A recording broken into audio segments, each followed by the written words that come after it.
Esma, is it, from the Bronx? Yes. Yeah. You think there will be a conservative sort of Democratic alliance on this? Yes, I'm thinking there will be. Turn your radio down. Wait, let me turn this down. Yeah, it's not too far away, I hope. Yeah. Good, go ahead. Okay, yes, I've actually been a protester, and I've been active in my community.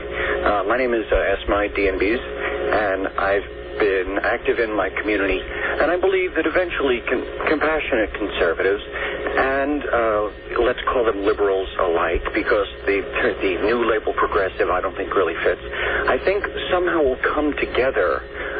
My mother, personally, the reason that I became active was because my mother didn't have any children that lived, and therefore I call the Don and Mike show and say, "Where's your crap detector now, see?" That's very helpful. That's very helpful. Can we just, yeah, burping is not, I mean, this is a tough issue, and we try to screen the calls so that total lunatics don't call us. Where else would you rather be than right here, right now? Oh, no. Oh, he has his following. Oh, yeah. No. Oh, I wish one day they'd just stay home. They love their Rob. They do. A true story. He was a neo-Nazi with one true enemy. Himself. A man of faith, a man of hate, and a soul torn apart. Viewer discretion advised. Rob, beware! All of us gave blood. Good afternoon, Mr. and Mrs. Throw It Up Inner and all the chips at sea. Yeah. They are accomplished artists who draw lots of cartoon characters.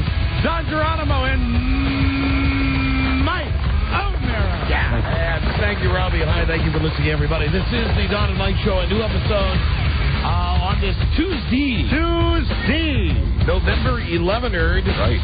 And it's a coast-to-coast show done regionally. Yes. Phone number from anywhere in America, even the many large bald spots where we're not heard. Right. But where there's hair, you can call us anytime at 877-365-3636. We also broadcast Canada. There it is. Yeah. And for some reason, the 877 don't work there. So from Canada, 800-636-1067. You notice since you started playing that song when we talk about Canada, you get more calls from Canada. Yeah. No, stop it now. It's early for that. And Washington, D.C., WJFK, it's 202-432-1067. Don and Mike, Buzz Burbank here. Hello there, Harry. Is anyone listening? Hey, what happened? Shut up! Did you wash the ass today? Someone call for a doctor?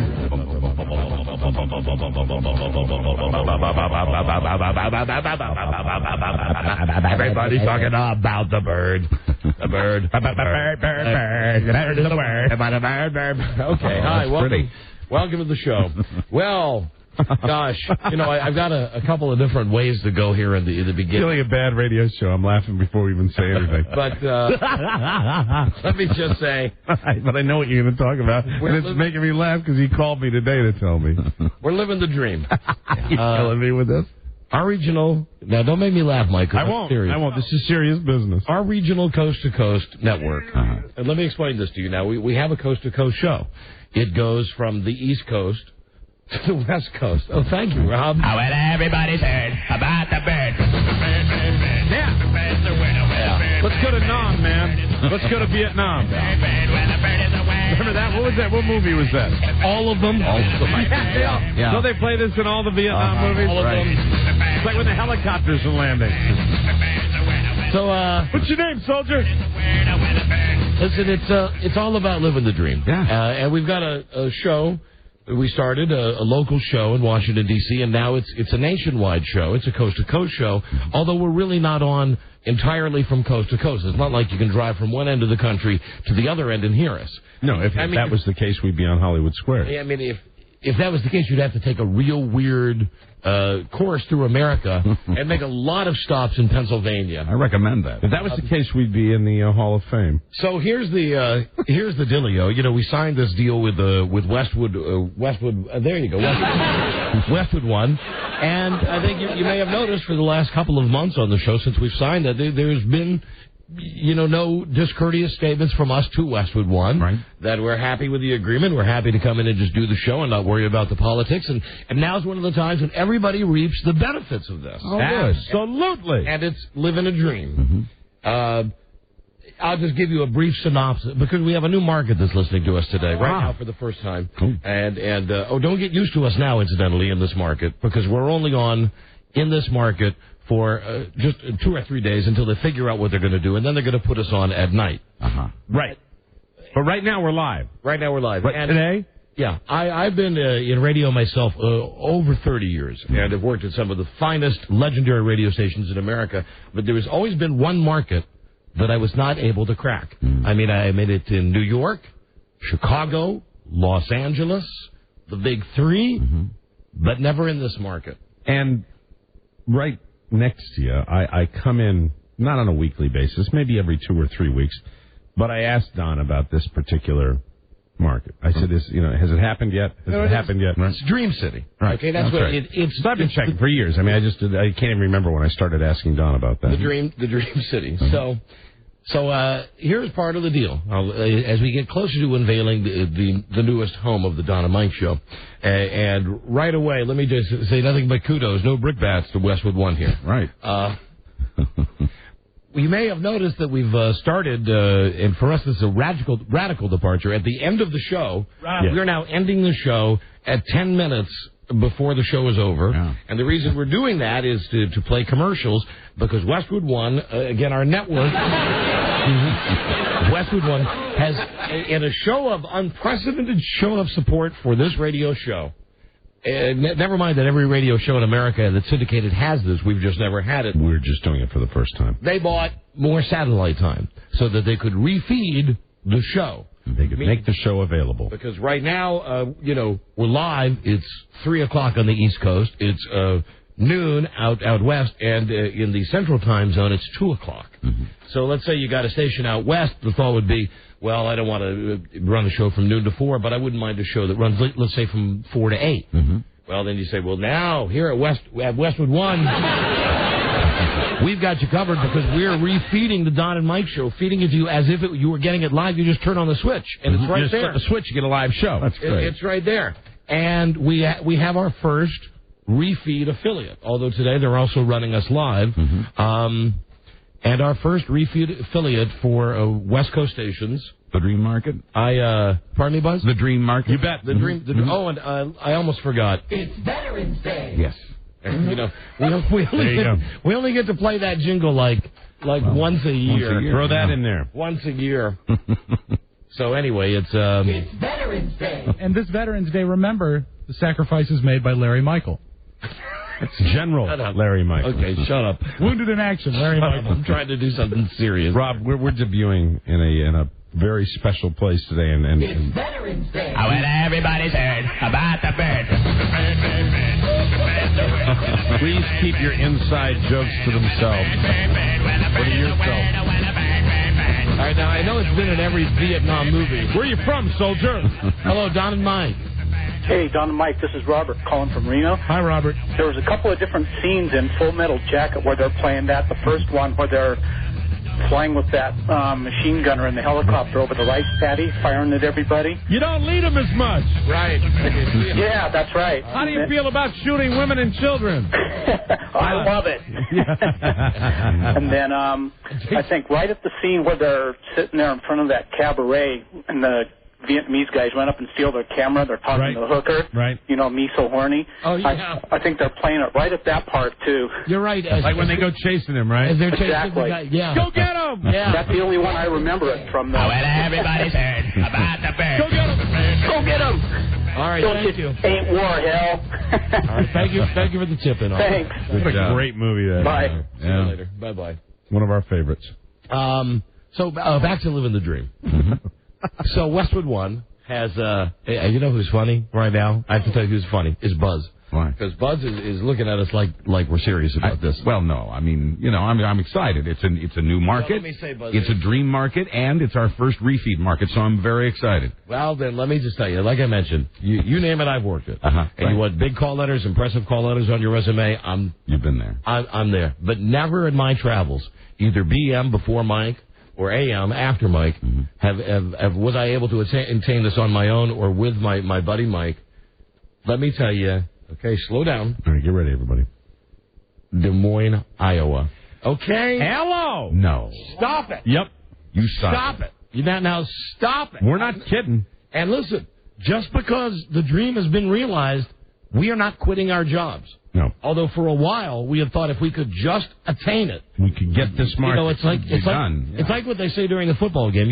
Once they can never take it from you. That's right. You hear that sound? And that sound is dominoes. And the rest of the market's falling into line. Incidentally, when some dumb basketball player says they can't take it away from you, who is it that wants to come and take it away from you? Exactly. Who wants to say? Rob does. You're not the champion. You're not the champion. You're not the champion. Well, Rob, today, I'm sorry. Yes? They can't take it away from us. Oh, well. It is a lifelong dream, and I couldn't be happier. It's Veterans Day. Well, everybody's heard. Hello, Des Moines. Yep. Des Moines. That's Des Moines. And this also Or Des Moines. Des Moines. You can't spell dominoes without it. Right. Here is the official press release, because Westwood One is putting out press releases now. They are paying attention to us. We are excited to announce the addition of the Don and Mike Show on KRKQ-FM in Des Moines. This is a Citadel-owned FM station that is flipping formats from soft rock to accommodate sports and talk. There you Bingo, baby. The show will run 2 to 5 Central Time and on delay 7 to 11 p.m. The live version is short term. Sure, why not? Throw us on for a couple of days in the middle of the day. Like an introductory trial offer. No, Buzz, hold on. The live version is short term. The station is planning another option that will not be ready for the launch. But the delay version has been contracted to run 7 to 11 p.m. Wow. So let me see if I've got this right. They're going to run us 7 to 11. That's what they're running us. But they said they're planning something else for us, maybe? Right now, we're on live. We're on live, but are they going to do anything else besides 7 to 11 down the road? I mean, it's just gonna be, that's it. So that's it. That's where we're going to be. We're 7 to 11 on the station in Des Moines. 98.3 FM on the dial, the home for Don and Mike in Des Moines. This marks 4 new clears for the Don and Mike Show since they signed their new deal with Westwood One, and more to come. Excellent. Boy, do I love the people of Iowa. Wow. Well, let me just say, Iowa corn. You know what I got to do? I got to fan myself off right now because I'm just hot. I'm full of piss and vinegar right now. Sure. Man, do I want to call some of my DJ buddies? You should. And just, every once in a while you just got to brag. Just say Des Moines, ha-ha, and hang up. Right on. That's right. Yeah. Say, call So anyway, living the dream on our regional coast to coast show. And it's a shame that we'll only be on during the daytime for a short period of time because it's Des Moines, of course. But 7 to 11 is fine with us. Des Moines comes alive at 7 p.m. That's right. That's when it's chilly out there now. Yes. It's a hot time in Des Moines. It's a hot time in Florida. Good afternoon, Des Moines. And love being on a station that was soft rock before. Yeah. And being as, this is Westwood One, who knows how long these contracts are good for, although now, the thought is that they're going to be good for a while. They're not written with invisible ink. Well, I certainly hope so. At some point, I might want to welcome the station, and Robbie, if you have the Carpenters, maybe we could. Yeah, I know we've done kind of a music thing here today. We don't. It's Veterans Day. Well, everybody's heard about the bird.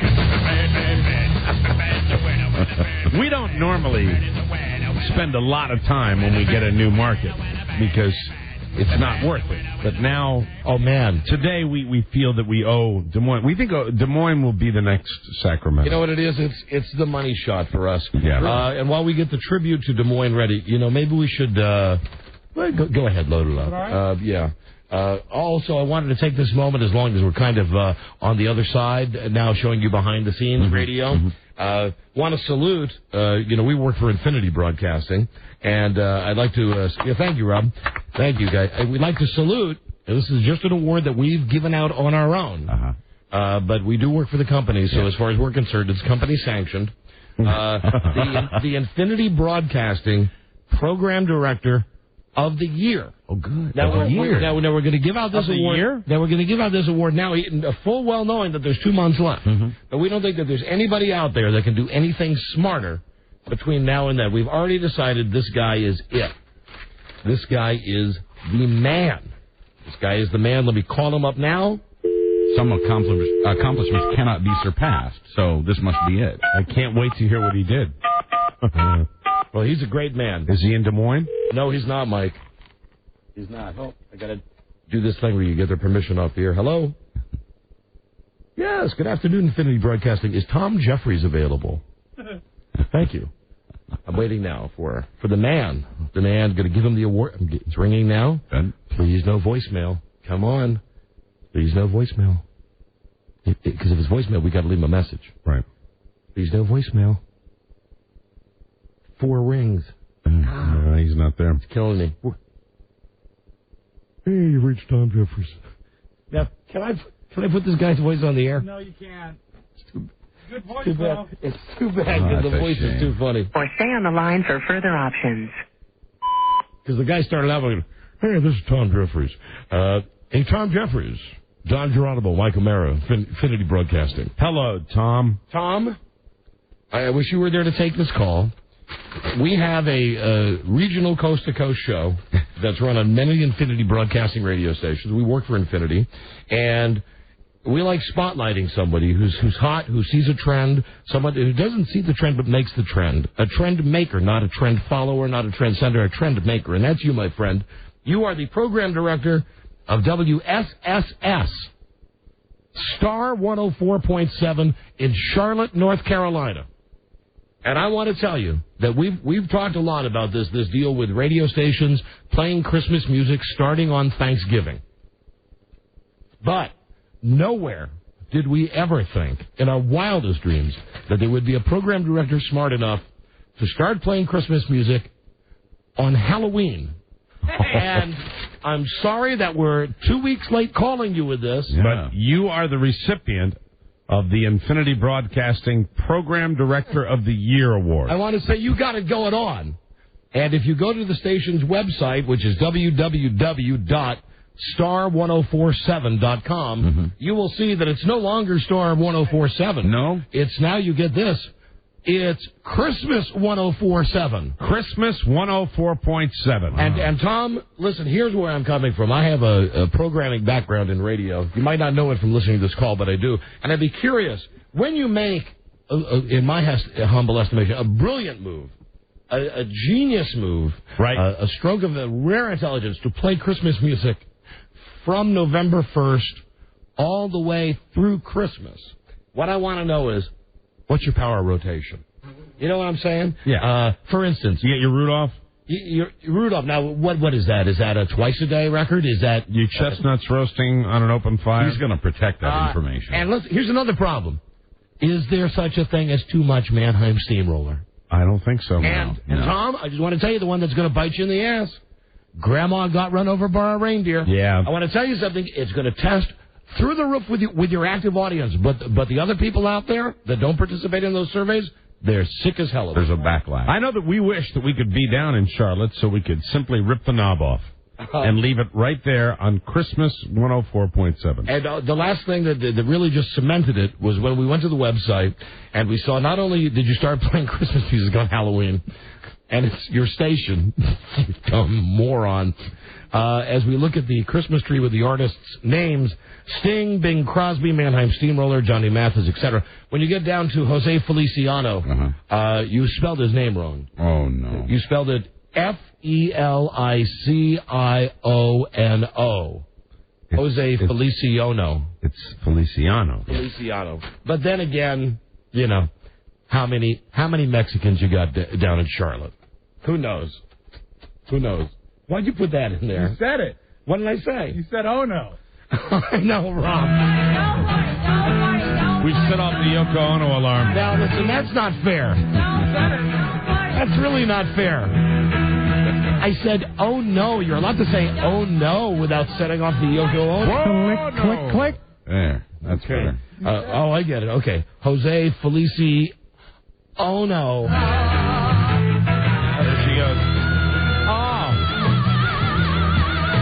Click. Yoko. So anyway, Mike. Oh, God. No.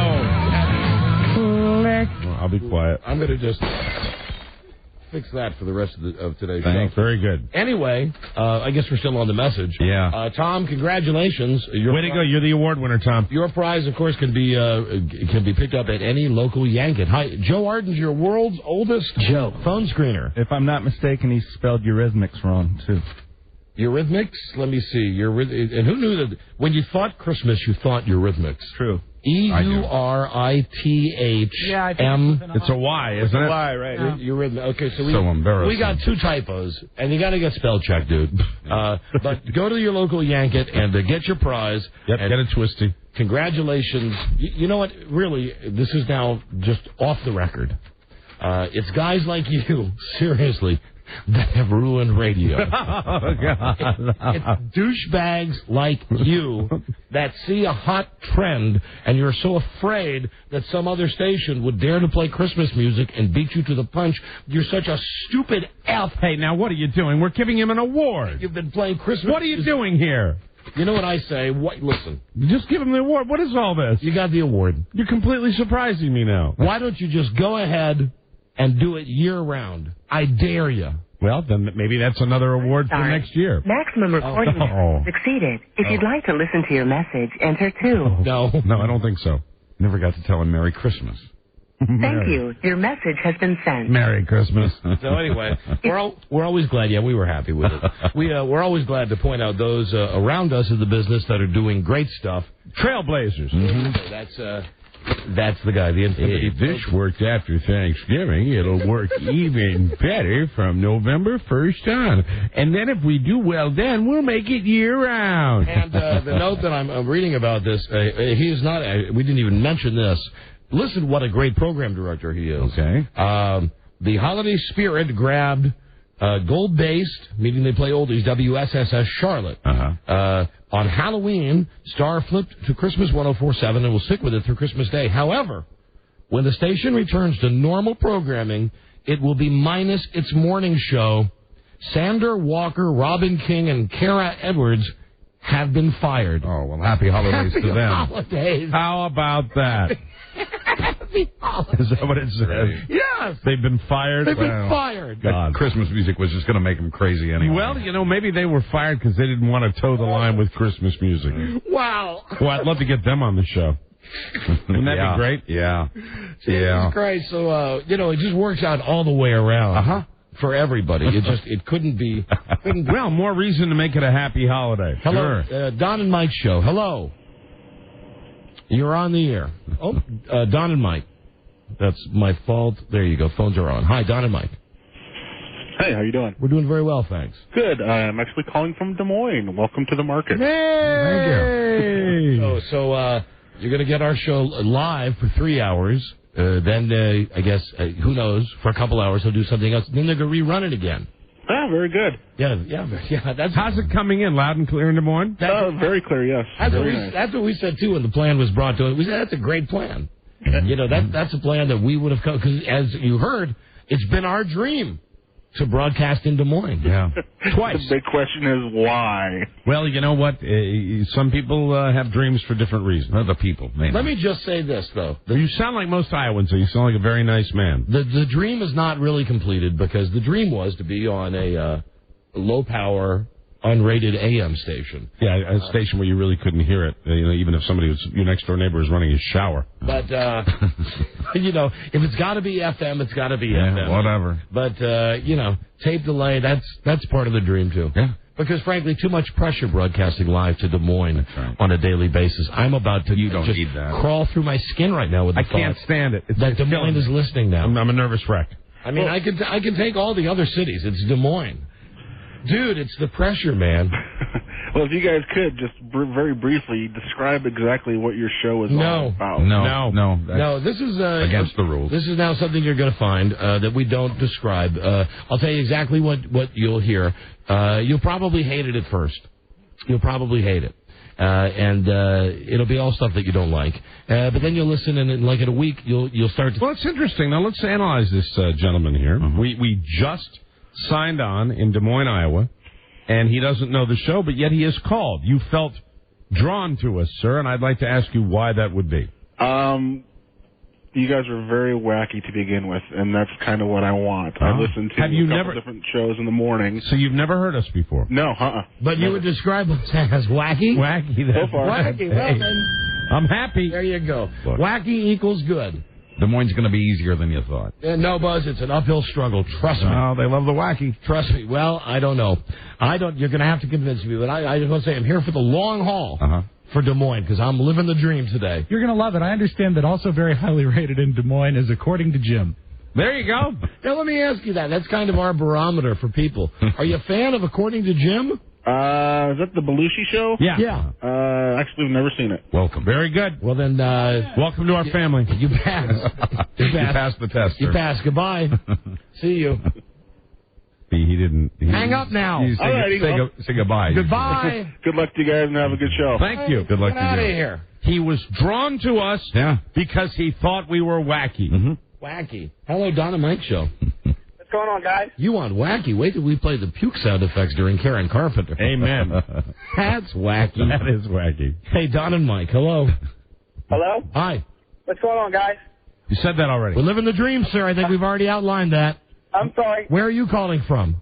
Baltimore.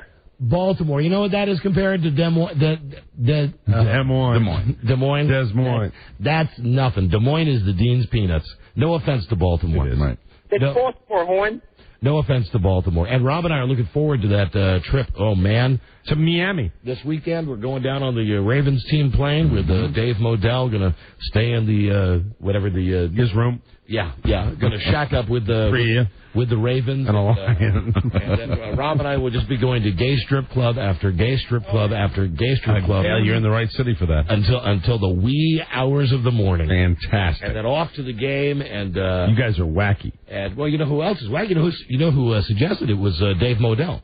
Yeah, the president of the Ravens. He's the guy who said you want to be on that plane, don't you? Yeah, you really do want to be on that plane. He don't can you? take a joke. And then look at him looking at you. This is trouble. That's how they work. Yeah. Well, He says something like that, and then he smirks at him, and then he gets going. Say what you will. He didn't say that we should go to a club called Touch. That was Alan. That was true. That was another club recommended. Hi, this is Alan. What club do you like, Alan? Touch. Anyway, so you're calling for Baltimore. We have to do a break here. What can we do for you? I'm sorry. Yeah, I talked to Big Don O'Brien last night, and he seems real excited about you coming on the air with him. Oh, well, you bet. We love Big Don O'Brien. We'll be in Baltimore a week from Friday. He's going to come on our show and sell some beer. And then I'm going to go on WQSR and DJ for a while. When are we on then, Baltimore? Not this Friday, but next Friday? Next Friday. A week from Friday. Next Friday. We'll be coming to Charm City. All right. See you later. All right, have a good one. All right. Goodbye. Goodbye. Bye now. Bye. And one more. Just one more. Because, they're like potato chips. Hello, Don and Mike. Don and Mike, my brothers. Yeah. Hey, I just wanted to say, as a veteran in the United States Marine Corps, that I wanted to thank you guys for all your support of veterans throughout the years. I've been a big fan, BM, before Mike, and all along you guys have always been right in there supporting our... Where do you serve your country, sir? I'm currently at the Pentagon. Did you do any time overseas? Not yet, but hopefully I'm getting ready to go here shortly. Listen to that. Hopefully he's getting ready to go. Jeez. Careful what you wish for. Yeah, man. Well, good luck to you, okay? Happy veteran. And this is for you, my friend. It's Veterans Day. Oh, well, everybody's heard about the bird. Where are you from, soldier? All right. Thanks for the call. Absolutely. Y'all take care. See you later. I was thinking maybe do we still have those tapes from Full Metal Jacket? Of course. We'll play them throughout the show today. Of course, the only good part of Full Metal Jacket, the Private Pile stuff. Yes. Before he went crazy. Of course, we have that, too. We'll be right back. This is the Don and Mike Show. And that night was my son's birthday party. My wife invites the priest. He's always at the house. Hey, Tony. I don't. Like creme anglaise?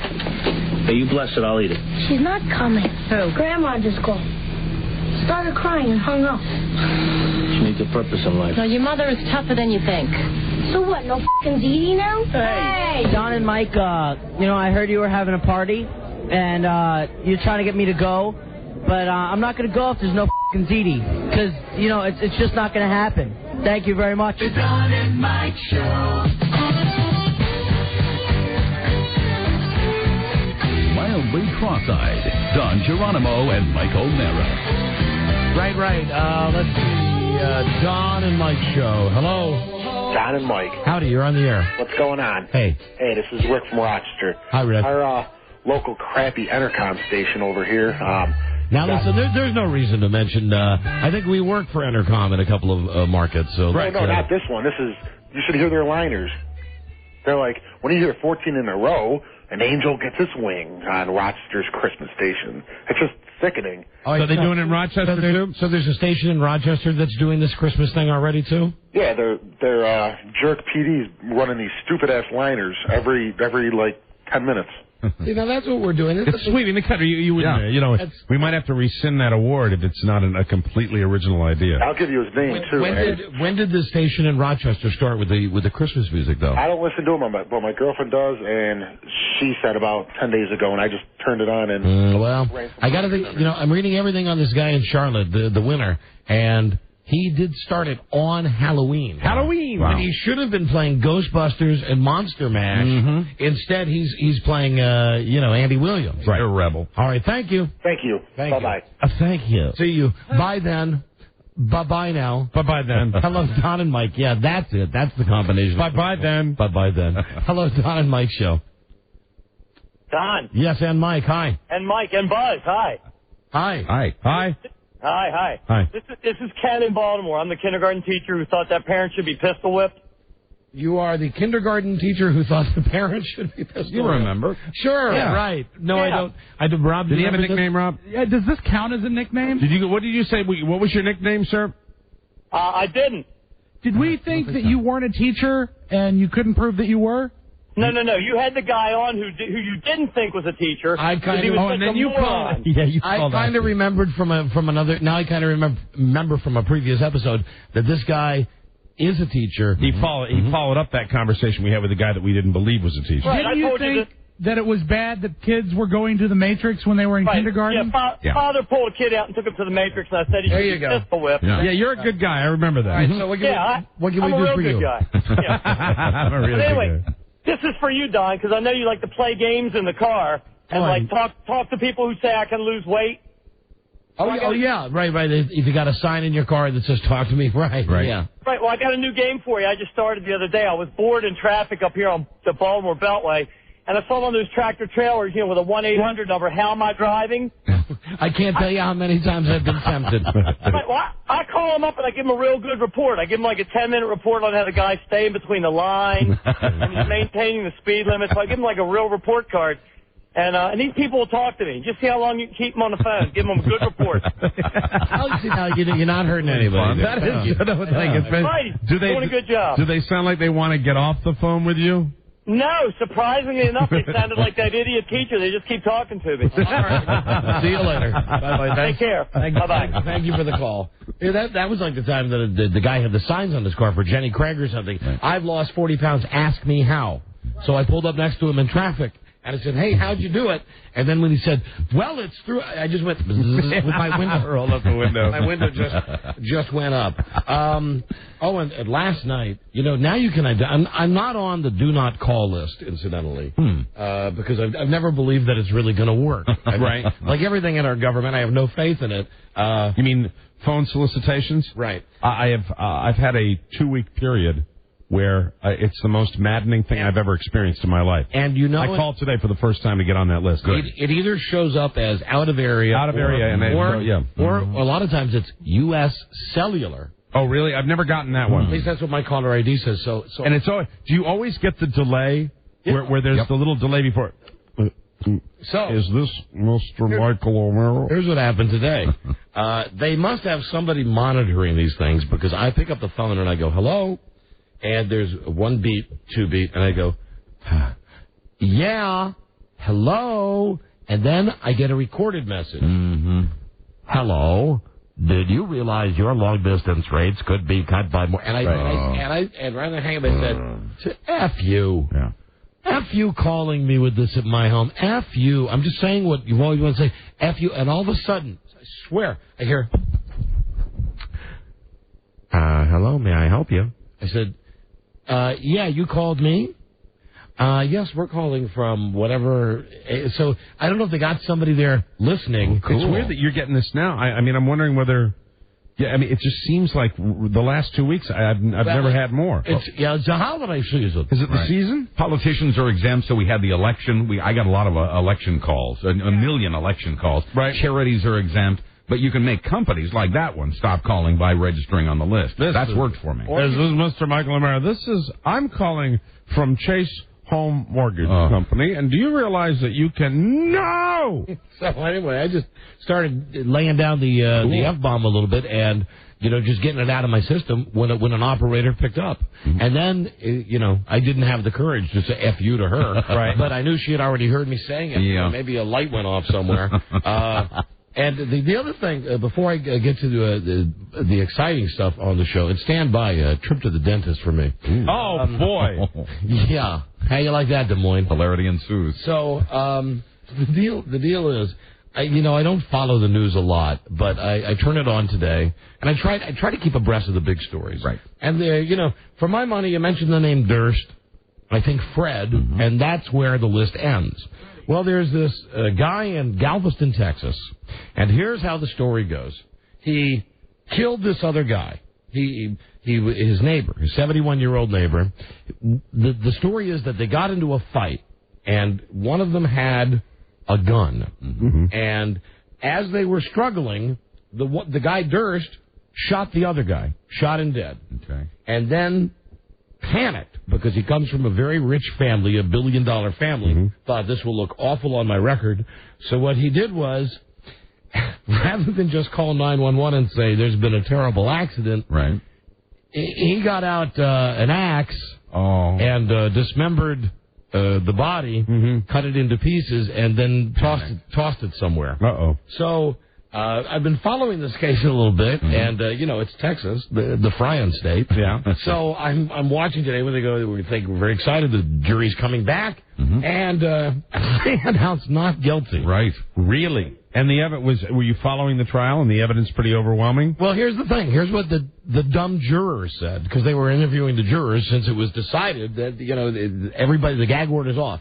The jurors said, well, yes, he did say that the gun went off and it was an accident. Mm-hmm. Now, there were only two people who really know what happened, him and the dead guy. And then the reporter says, but what about the fact that he chopped the guy's body up and hid the body? That would seem to be premeditated. And the answer to that was, he was never charged with that crime. Right. He was only charged with murder. Right. And now because he was only charged with murder, it's double jeopardy, so they can never go back and say, oh, yeah, how about you shooting that guy, even if it was an accident, and you're chopping him up now? Legal correspondent Charles Brohill. Is this the cross-dresser you're talking about?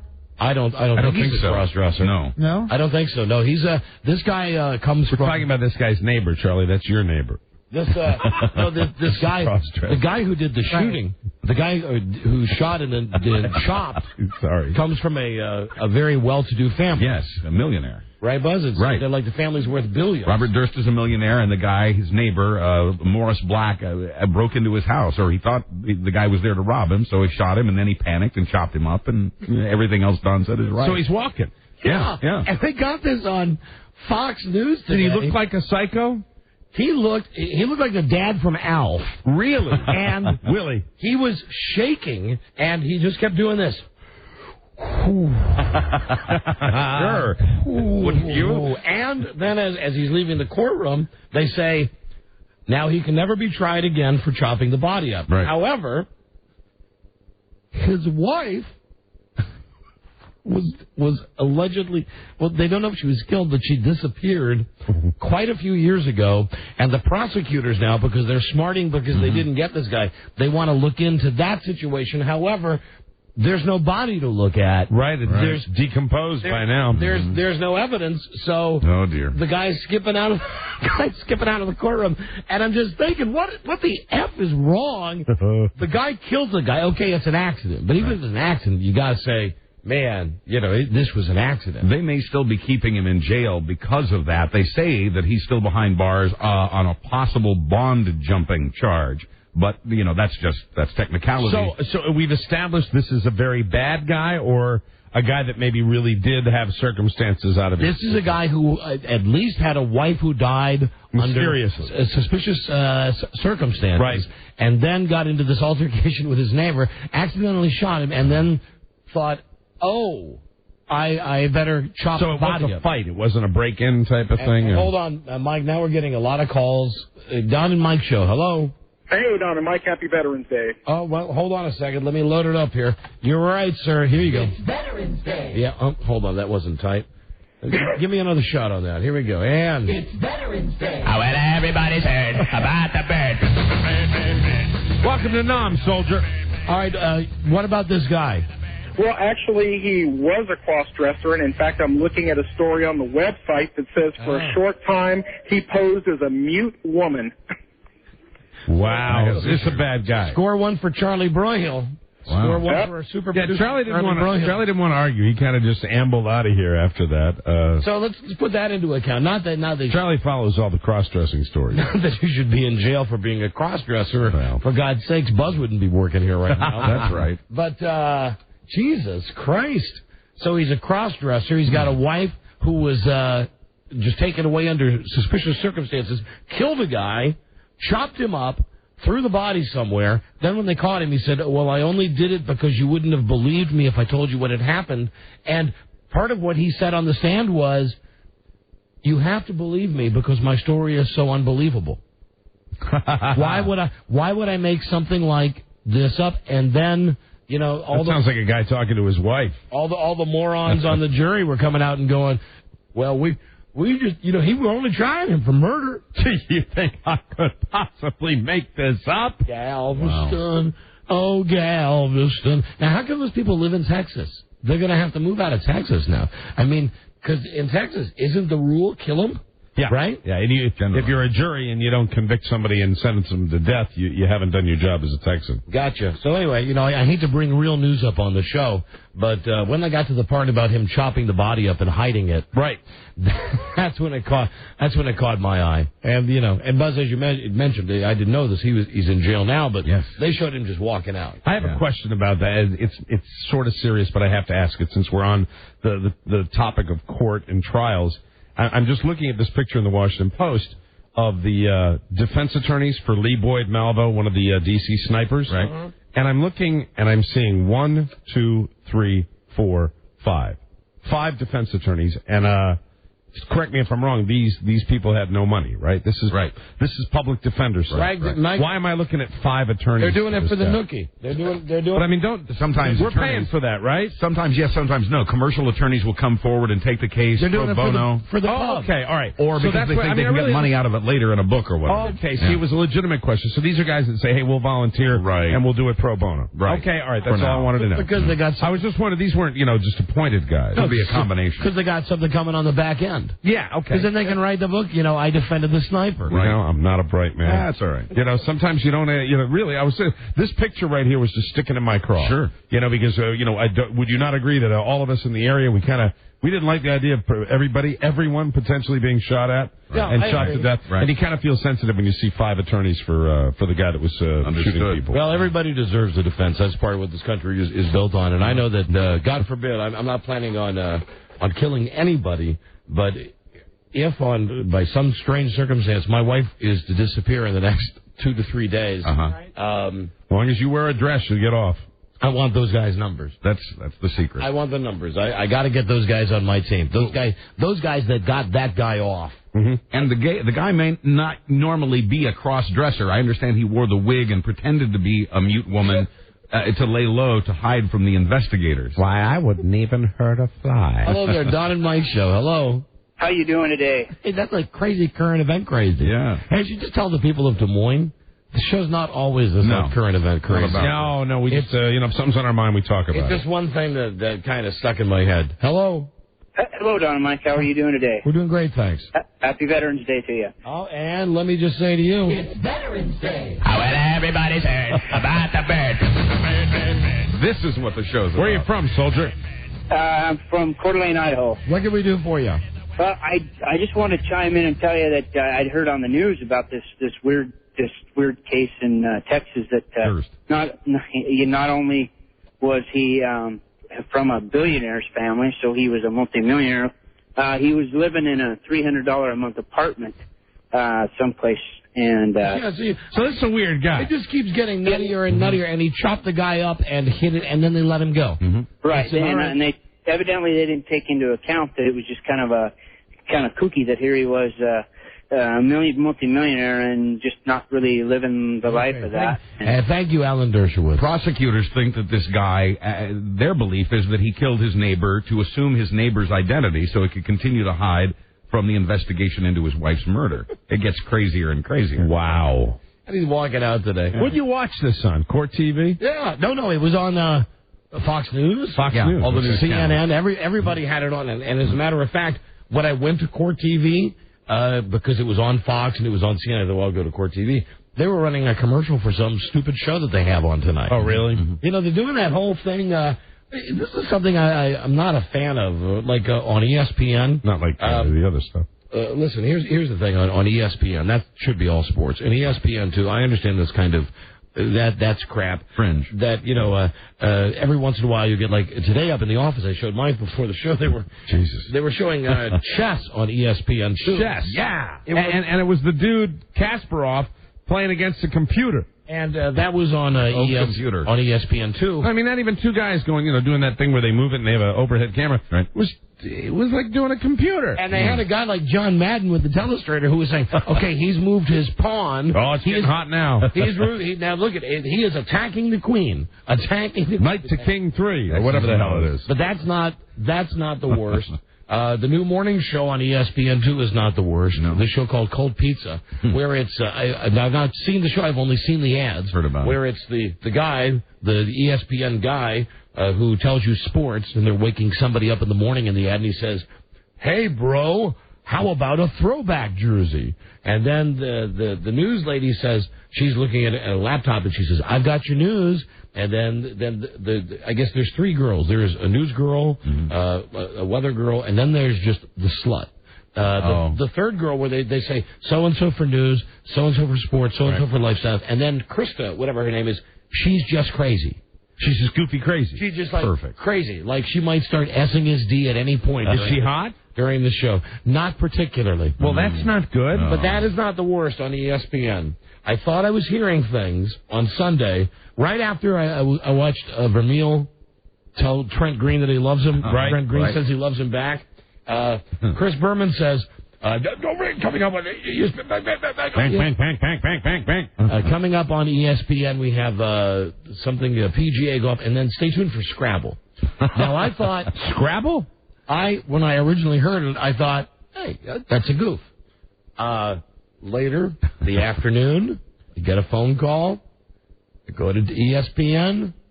Indeed, they are counter-programming football on Sundays with Scrabble. Where they have... What the hell is that target audience? They have two guys sitting around the Scrabble table, and it's one of those tables that's like the what's that thing in Lazy Susan rotates. Yeah, I've got one of those. That's it. Where it just swings around from one guy to the next, and there's and the words, they're down to making words like axe. They're down to just 2 or 3 tiles left. Right. And I'm just thinking, I don't know which is more pathetic, the fact that the network has come up with putting Scrabble on TV, or that You logged enough time with it to understand it. How are people going to know it if I don't watch it to tell them? You are doing your job, absolutely. I only watched it for a couple of seconds. Just like I only watched that chess thing today for a couple of seconds. Chess. Just to bring it to your attention. I'll tell you what's a lot better than Scrabble on television is when Joe Millionaire goes on his gladiator date. Now, last night, Rob had to be the only guy watching Joe Millionaire because I had the game on, of course. Rob calls, and of course, Bruce, and says, "Are you watching Joe Millionaire?" I said, "No, the Packers are on." He said, "Turn it on right now." And they had the guy dressed up like Russell Crowe. Oh, no. And, the dumb cowboy. Did he wear the helmet? Yeah. Did he look like a complete tard? Yeah. And he had the girl who looked like she's been in ABBA, one of the Swedish broads. And the one with, like, the Joker mouth? Yes, exactly. Right. Doing improved Joker products. And he's having the date of his life. Right. The best thing, though, is when they went to the wide shot, they had, I told you, I think a couple weeks ago, the butler is doing some outfits now. Right. What was he wearing? They had the butler in a toga outfit. With the leaves around his head. Really? And he did not look happy to Paul Hogan. Exactly, right. Paul Hogan, the butler. So it's not flattering. It's not flattering to a man of larger carriage to be wearing a toga. Well, it's funny to see what our boy's doing now.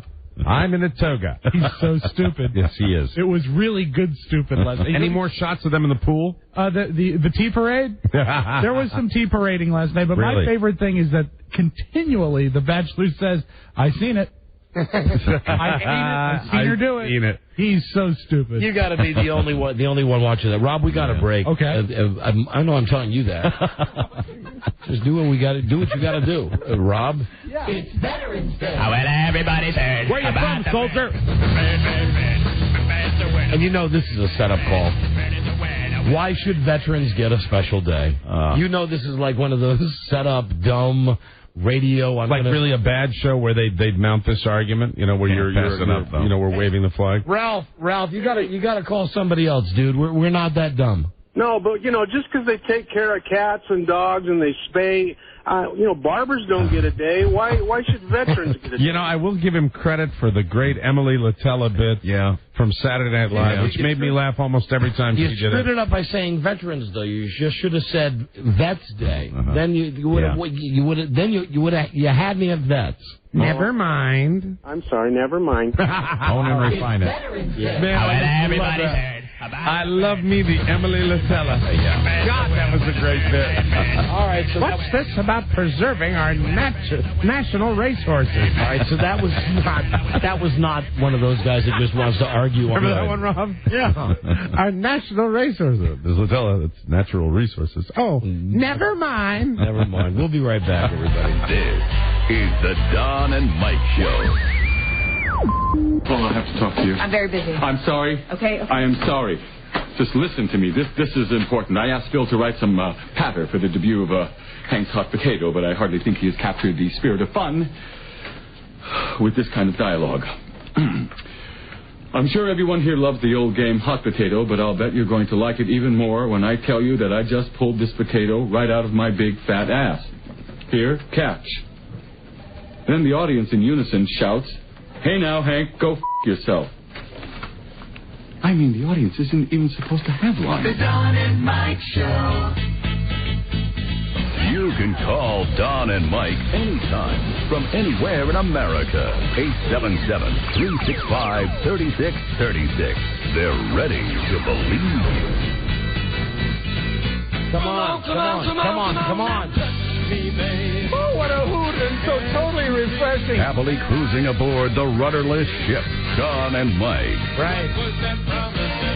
So this is a weird thing that I'm going through with my wife, who's going back to work. The boys at college, and I'm fine with that.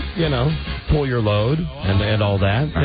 Bring something to the table. Absolutely. That she's been a great mom, but she had a career before I met her, and now she's off, and it's very hard now to get a word in edgewise with my wife. Not that I am complaining.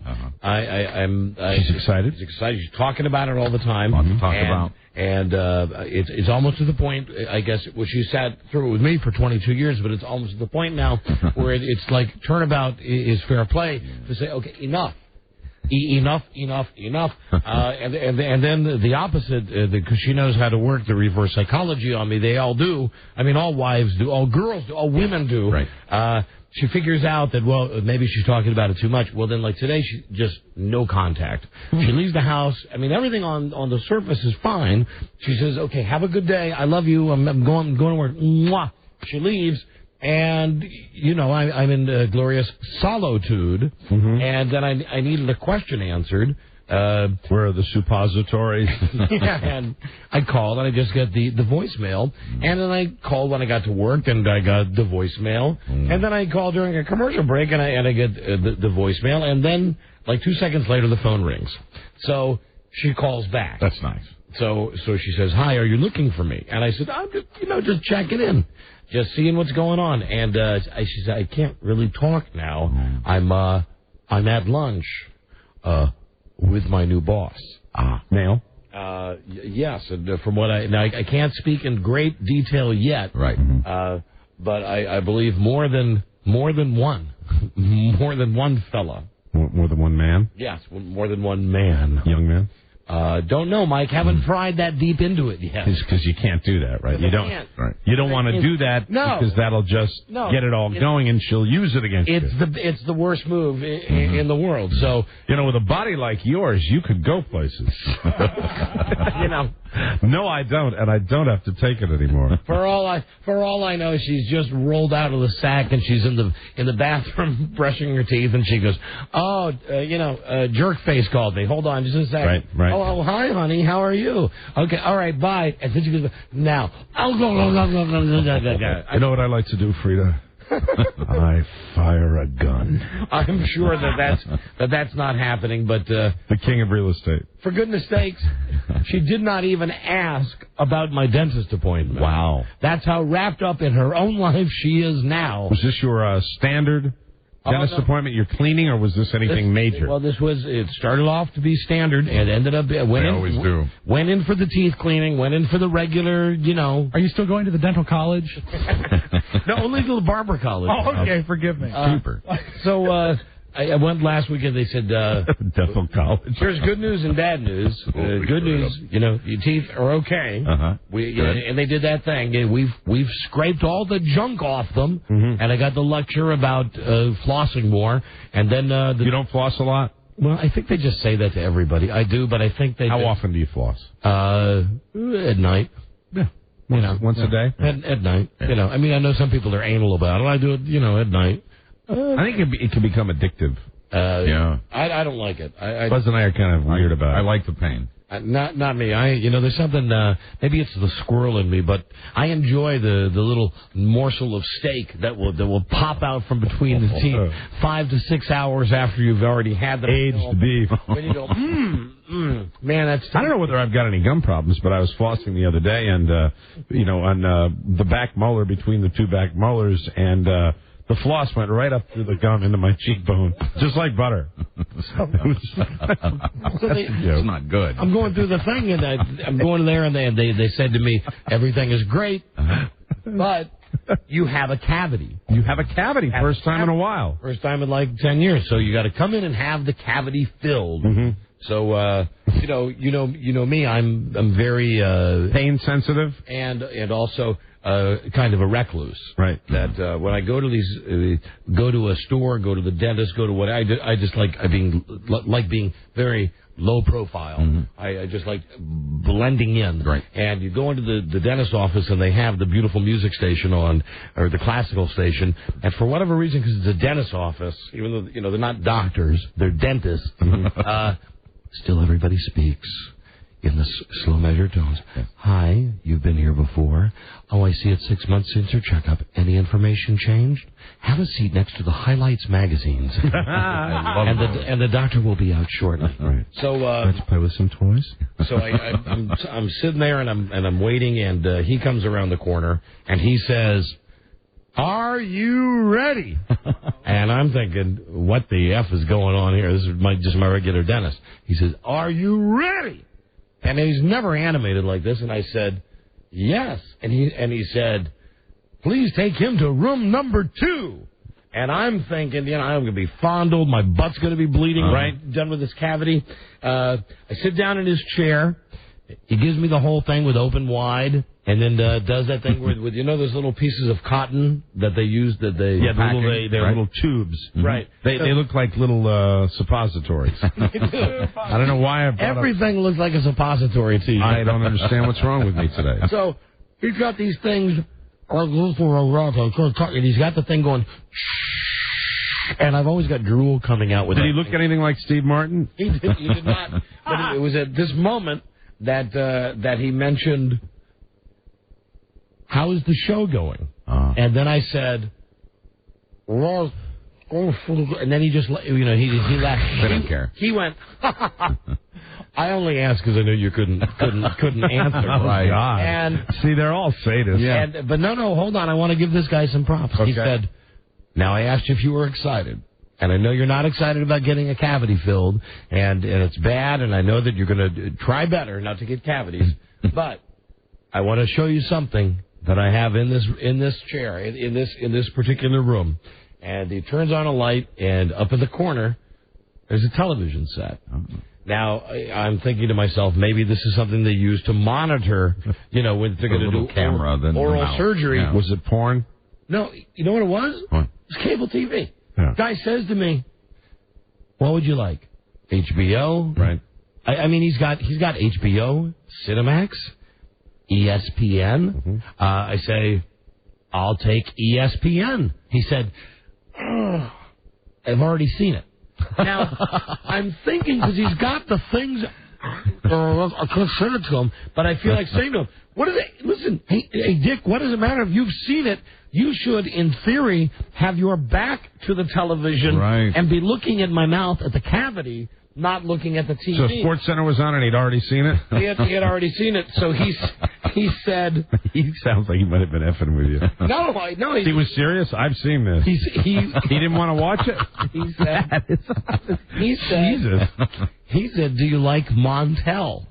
Oh, and God. I said, no, I don't like Montel. And he said... All right, well, you want to see what's on HBO? So I'm sitting there with all of this cotton and the thing in my mouth. Were you watching Harry Potter? Mike, you're reading my mind. My God. I swear to Christ, he goes to HBO and he says, Harry Potter and the Sorcerer's Stone. And I shake my head. I go, no. So we ended up on... Harry Potter's in ridiculous rotation. Yeah. We ended up on... Hollywood Squares. Oh, that'll be good for filling a tooth. Now, the problem with Squares, though, is that he has to mute it because he can't have the TV blasting, and he doesn't have the closed captioning. So I'm watching. So you're trying to lip sync. I mean, who gets the jokes? What's the point? Who gets the jokes anyway on Hollywood Squares? But you're watching Hollywood Squares without the jokes.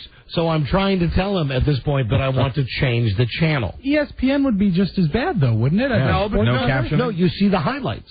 You can follow along SportsCenter. You can see the highlights and realize what's happening. Mm-hmm. You could even, if it's a movie you'd seen before. Not Montel, though. You could, Montel, forget it. It's out of there. So you were sitting there watching. That's almost, which was worse, watching Hollywood Squares without without being able to view it.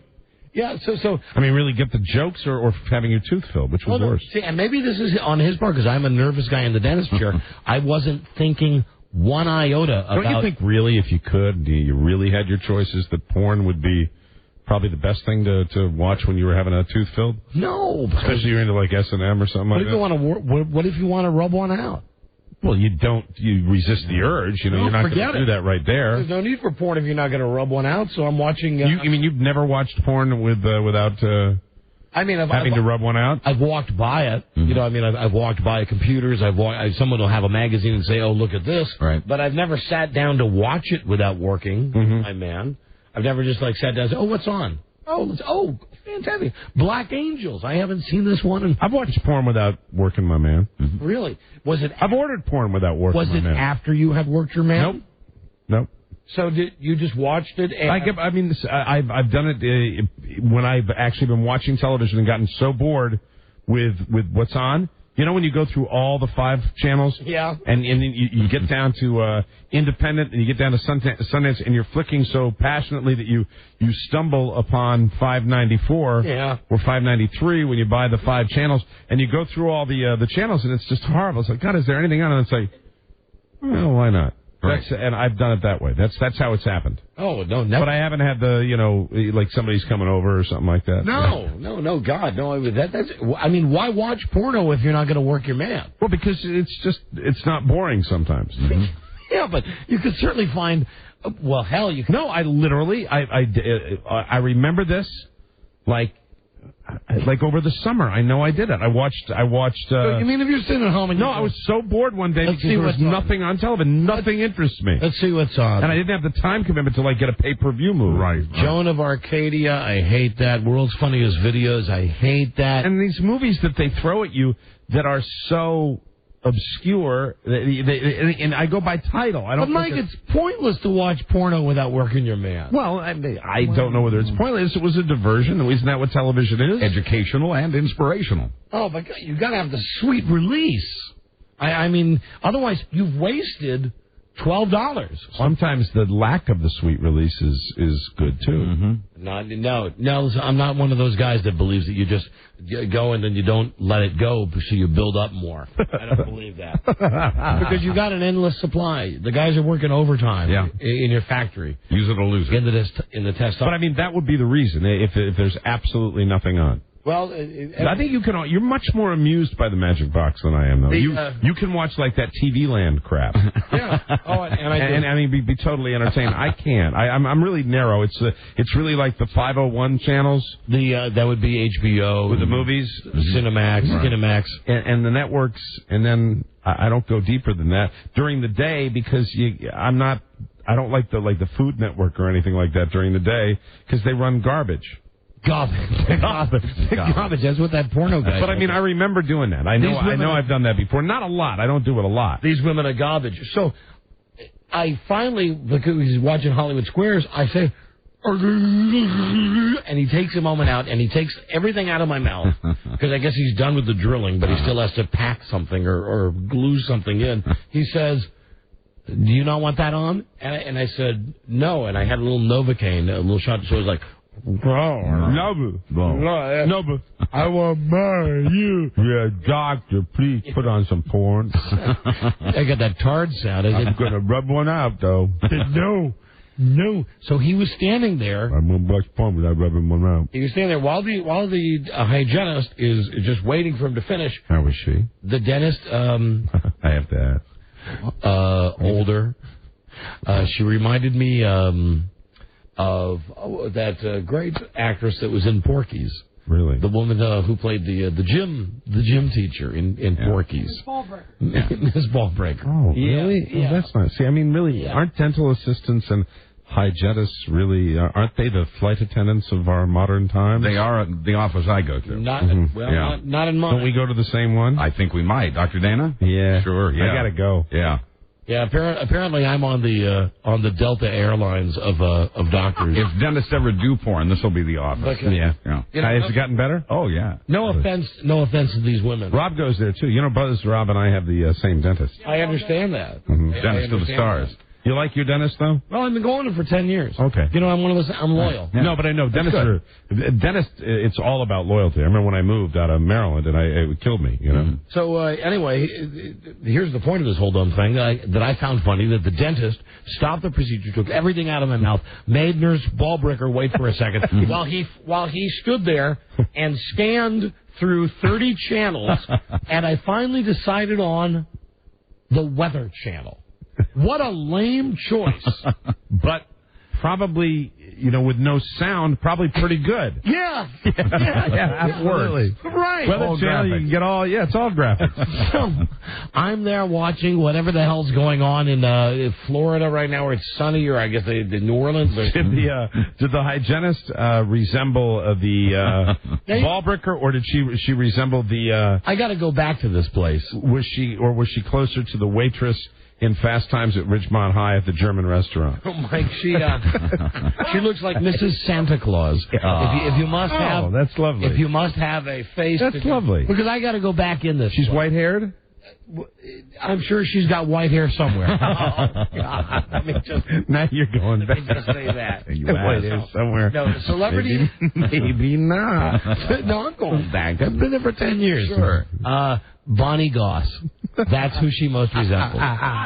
Okay. Bonnie Goss. Good. Wife of Motor Week's Pat Goss. So you settled on the Weather Channel. Yeah, and then I was happy, and then he got done, and he said, okay, that's it. You're great. See you in 6 months. And then he said, as I was leaving, because normally, you get the goodbye from him, and then, the Frau takes you up front and makes you pay before you leave. Right. He said he came back for a second. He was washing his hands. Always like seeing that with the dentist, that he's washed his hands. And he's drying up, and he says, so, what do you think about it?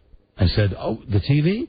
Loved it. He said, next time you come in, I'm going to have it hooked up.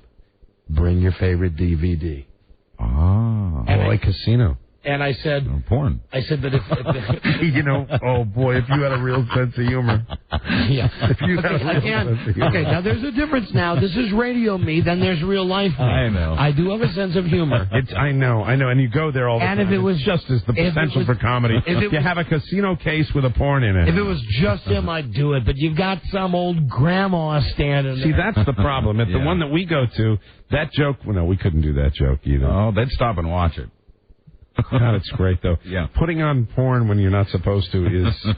Do you remember the NAB convention? Yeah, it was one of the greatest moments. One of the funny... I tell that story to everybody. Mm-hmm. It was an off-air story of something we did as a group, as a team going to the NAB. Yeah. So funny, I remember exactly where I was when you told me. It was just you two, because remember, you stopped in New Orleans on the way to L.A. I have a memory of Charlie Broyhill being involved. Who knows? But here's the story. We were at a broadcasting convention, and this is the best. And the network had Mike and I up in this room where we were supposed to glad hand with these schmucks, and we really wanted to get it over with. So it was like an 8:00 reception, and we were there like 10 minutes early because we wanted to leave early. None of these radio station guys wanted to meet us. No. They just wanted a free scotch on the rocks. Mm-hmm. So it was a suite. It was one of those huge 2-bedroom suites with the living room in the middle and TVs on either side of this big room in an armoire, the way they have them in hotels. And we were just kicking around, and you got to fill in the blanks for me on this, because I think Charlie Broyhill had something to do with this. Yeah. Well, Broyhill figured out that if he went to, because we were in a hotel, and it was the regular Spectravision on the remote, he could order porno and charge it to the room, the suite. Right. So there was the remote sitting there, and you can just do it automatically. Right. So he did it, and then but the smart move was he did it in either you or him, or maybe even me. We closed. We started laughing because nobody was communicating. We all knew exactly what we were going to do, and we shut the doors to the armoire and waited for the room to fill up with all the GMs from stations and their wives. So they bring in some rube wearing a big giant cowboy hat who owns all over the country 3 stations, and they bring this guy up to him and they go, Don and Mike, we want you to meet Honest Earl. And he goes, well, it's a pleasure to meet both of you. And meanwhile, this room is starting to fill up with all these radio owners, really mostly owners of stations. And right behind us, Charlie hits the door. Is hardcore, it's like hardcore porn. This head going up and down incredibly, and one of the many network suits, the women in their sensible suits came over and shut the door. Angrily shut the door. Lord. And not 5 seconds. She wasn't 10 feet away where Charlie or somebody, I think, did it the second time. Yeah. You opened the door, and it was one of those things where you'd open the door to the armoire and you'd kind of flick it with your finger, and it would slowly open like a curtain going up, and then suddenly there's the pornography again. And did we have it on both sets? Yes, we did. We had it going on both TV sets, and they'd slam it, and we'd go over to the other one, and then probably the third time we did this, as we are in convulsions laughing, they got mad and they called us on it and said something like, "We're going to have to ask you to leave," and they were there to meet us. Right. Guest of honor. Oh my God, I will never forget that. Got to break. Rob, can we test this before we go to break? Want to? Yeah. Now I push this right here. Select one. Talent computer. Yeah, right there. Right there. Okay. T3 came out today, and the reason we're excited, we love Arnold Schwarzenegger. We love to hear him speak. Right. He has commentary on the DVD of T3, and we've got it. Very good. Not listen to any of it. Roll it, Robbie. Firing up. It's firing up. So what we're going to do is listen. This is the running commentary. Commentary from the director Jonathan Mostow and commentary from me and other cast members, taking you all the way through the movies and explaining to you scene by scene of what went on, the staging of it, the planning, the writing, how it was executed, all of those things, and a little inside scoop also. Now, so I hope you enjoyed this DVD. Seriously, I'll be back. That's awesome. Because he's relaxed. He's more relaxed than he was on that campaign trail when he's trying to speak English. Yeah, you got the real Arnold now here. Now he sounds like he should be wearing a German uniform. The real Arnold here. Oh, and Mike, speaking of that. It's Veterans Day. Well, everybody's heard about the bird. And you know the motto on the Don and Mike show. Right. Never forget. Amen, brother. Germany. Japan. England, Jack. Yeah, we go back to the Revolutionary War. Falklands. Pardon me, Buzz? The Falklands. You remember that word? The Falklands. Yeah. That was like the Paul McCartney thing, wasn't it? The Falklands. We got a break. We'll be right back, everybody. This is the Don and Mike Show.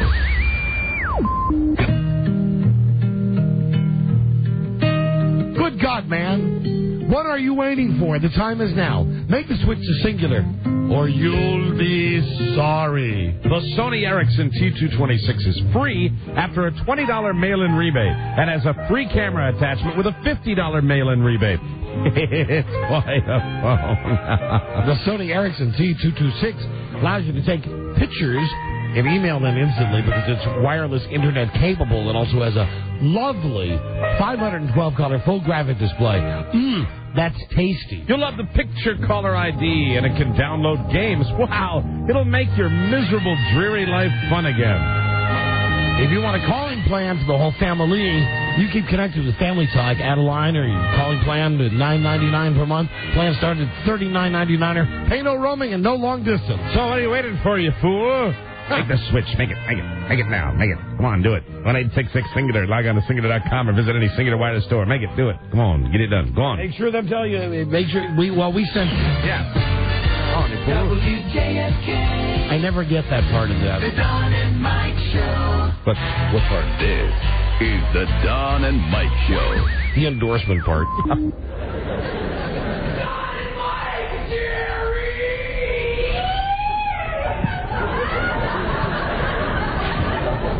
I didn't understand you, sir.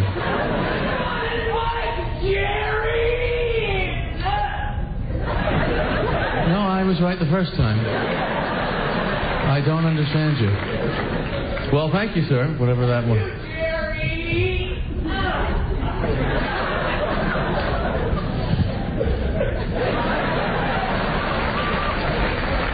I can't believe I paid for this guy to be here. The Don and Mike Show. You have to think of the audience as a child that you're in charge of. And you have to do right by the child. And the child will ask for things that they shouldn't be given. Because it'll make them ultimately less happy. It'll be a better feeling for them. They'll look back on this thing and have something that they experienced in their lives that didn't go to hell. All right, thanks, Jerry. They're not here to make fun, not here to replace. They just want to bring back some memories. Don and Mike. We were just doing a live commercial, and, here you go. You are a great guy. Thank you so much. Thank you. Anybody here never seen us before? Anybody? No, we've seen you before, Michael. A couple of people. Well, our show is the Memories of Elvis. Yeah. And this is a tribute to the late. You going to make fun of him? We're going to make fun of Elvis or take his place or anything like that. We're just here to bring you back some memories. Not here to make fun of Elvis. We were just doing a live commercial, and I never managed to get this in at the end of the commercial when it's tell them Don and Mike sent you. Sent you, yes.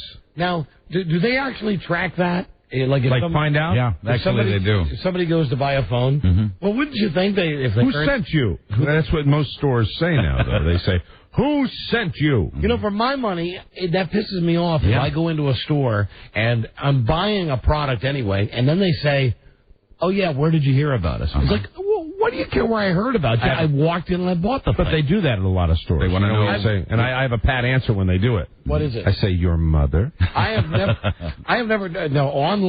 ordering online, I've had, where did you hear from us? But I've never heard it in a store. But anyway, they love us saying that. Tell them Don and Mike sent you. And we urge anyone that buys a singular phone to tell them that. Yeah. But go on about it. And one more thing, because you've mentioned, what's the client again, Robbie? Singular Wireless. Singular Wireless? Tell them that Don and Mike sent you, and tell them that you like the commercials. Yeah. Right, yeah. That would really help us and keep us out of a lot of meetings. And say hi to Teresa. Yeah. Now, the station, it's a dream come true today, living the dream. In case you've just tuned in, of course, you're hearing maybe the best show we've put on in, I don't know, the last 10 years. Maybe. Because, the dream has been fulfilled. We were on in Des Moines, Iowa. Yeah. Temporarily, we're on live. In a state of euphoria that I just can't control. And very soon we're going to be on live, not live, but tape delay, 7 to 11 p.m. Now, we've tried repeatedly. We're going to need someone from Des Moines to call us here. Because we've tried our radio station, KRKQ. Are they not answering their phone? Yeah. Now they were. It's Veterans Day. They were soft rock. Well, Mike, you're right about that. It's Veterans Day. Oh, well, everybody's heard about the bird. But I don't think that's why no one's answering the phone. No, radio stations are fully staffed today. Yeah, of course. Radio stations are staffed every day. And it's not because they're infected with wow, staph. what the hell? New number. I'll call that one. Oh, thanks, Charlie. Yep. All right. What's he doing in Iowa? Anyway, the question is for someone in Des Moines. What was like when they were soft rock? What was the format? Yeah, and how did it go over? Yeah, because we have a special tribute.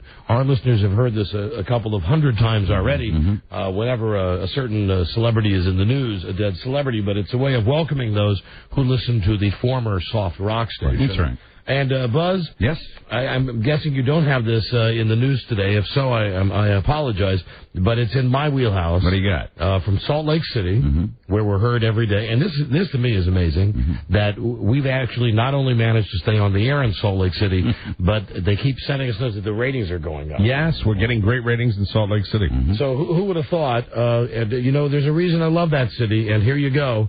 Apparently, the Salt Lake Tribune ran an ad in the newspaper, an ad for milk. A Salt Lake woman bought a classified newspaper ad offering to sell her extra breast milk. Yum, yum. Now I'm turned on. My coffee never tasted better. The nursing mom said one man wanted to order some. Yeah, sure, I bet. Another man said he wanted an endless supply. Yeah, of course. For his protein drink. Oh God, yeah, right. Brilliant. She wanted $1 an ounce, or if you want to buy 400 ounces at once, stock up. That was $350. But what does she work at a dairy? But now she's out of the milk business. She is a dairy. And incidentally, the paper said it won't be offering any more ads. It won't be accepting any more ads offering breast milk for sale. Listen, breast milk for pleasure. I don't mind being painted with this brush. There's something about when the fitty Terry comes to visit you, if you're lovely enough and lucky enough to have a baby. I love women's jugs that are big and full. Big and full. I don't think you're alone in that. It just creeps me out when you talk about it. I mean, and you like the fact that it creeps me out. That's part of the reason I talk about it. But I mean, you really are turned on by that. The whole idea of that, and well, they're bigger. That bugs me. Well, the thing is, they're bigger, but they're naturally bigger. Yeah, it's not right. No, I understand that, and that's I don't mind that either. But you go a little further. Well, you like food coming out. The milk? Yeah. You like that? Well, we've had girls do it on the show. Yeah. Oh God. Yeah. It's a great contest. Anyway. Anyway, where is this woman? Come on, call the show. Whoever you are, honey, call the show. And those guys that ordered that milk. You know, they weren't doing it for anything nutritious. No. One guy actually asked if it came in chocolate. I'm reading an article now. No, yeah, right, Buzz. That was in the newspaper. Yeah, Asked if it came in chocolate. All right, we're going to call K. Hold on. Yeah, hello, KRKQ? Yes, hi. What happened to the beautiful music? They've changed it? 98.3 Wow FM. Well, listen, I've heard the show that's on now, and I've heard what you've been doing all day, and it stinks. And I was wondering, when will you start playing Celine Dion again? You will not be playing Celine Dion. What about the Carpenters? No music. Are you getting a lot of calls? You must be getting a lot of complaints. You must be getting a lot of calls from people not only not liking this awful talk. They were just talking about breast milk on whatever show it is you're running right now. It's disgusting. It's disgusting. That's the only thing you can tell me? How do you feel about it? May I ask your name?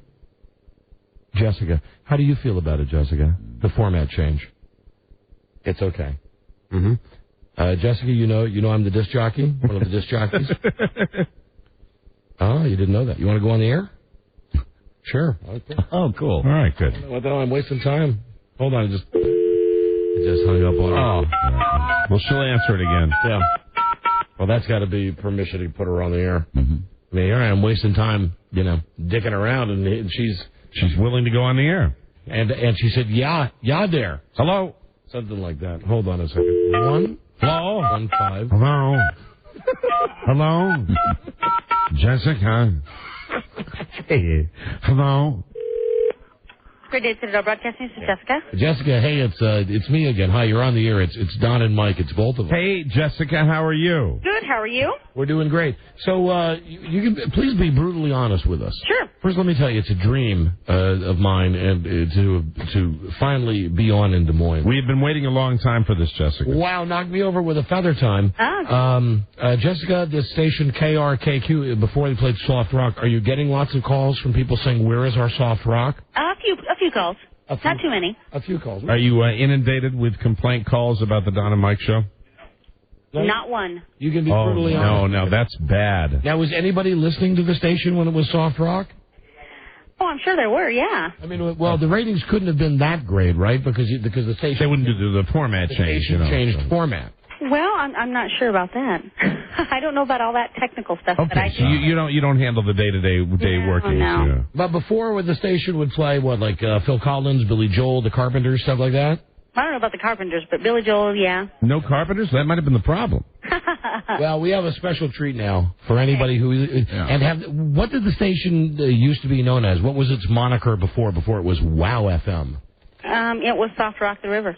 Soft Rock the River. That's nice. All right, well, listen, thank you. Okay. Have a great day, Jessica. We're very happy to be on your radio station. Well, thank you. We couldn't be... Are you happy to be on our show? I am. Hey, Jessica, just, because it's been a dream of mine, when did you move to the big city? I moved here about a year ago. Okay, thanks. From the outlying Iowa area? Yeah, I moved here from Idaho. Oh, from Idaho. Okay. So it actually was it was not a lateral move for you. Jessica? Yes. Okay, thanks. Okay, you take care. Bye-bye, Jessica. Thanks. Bye-bye.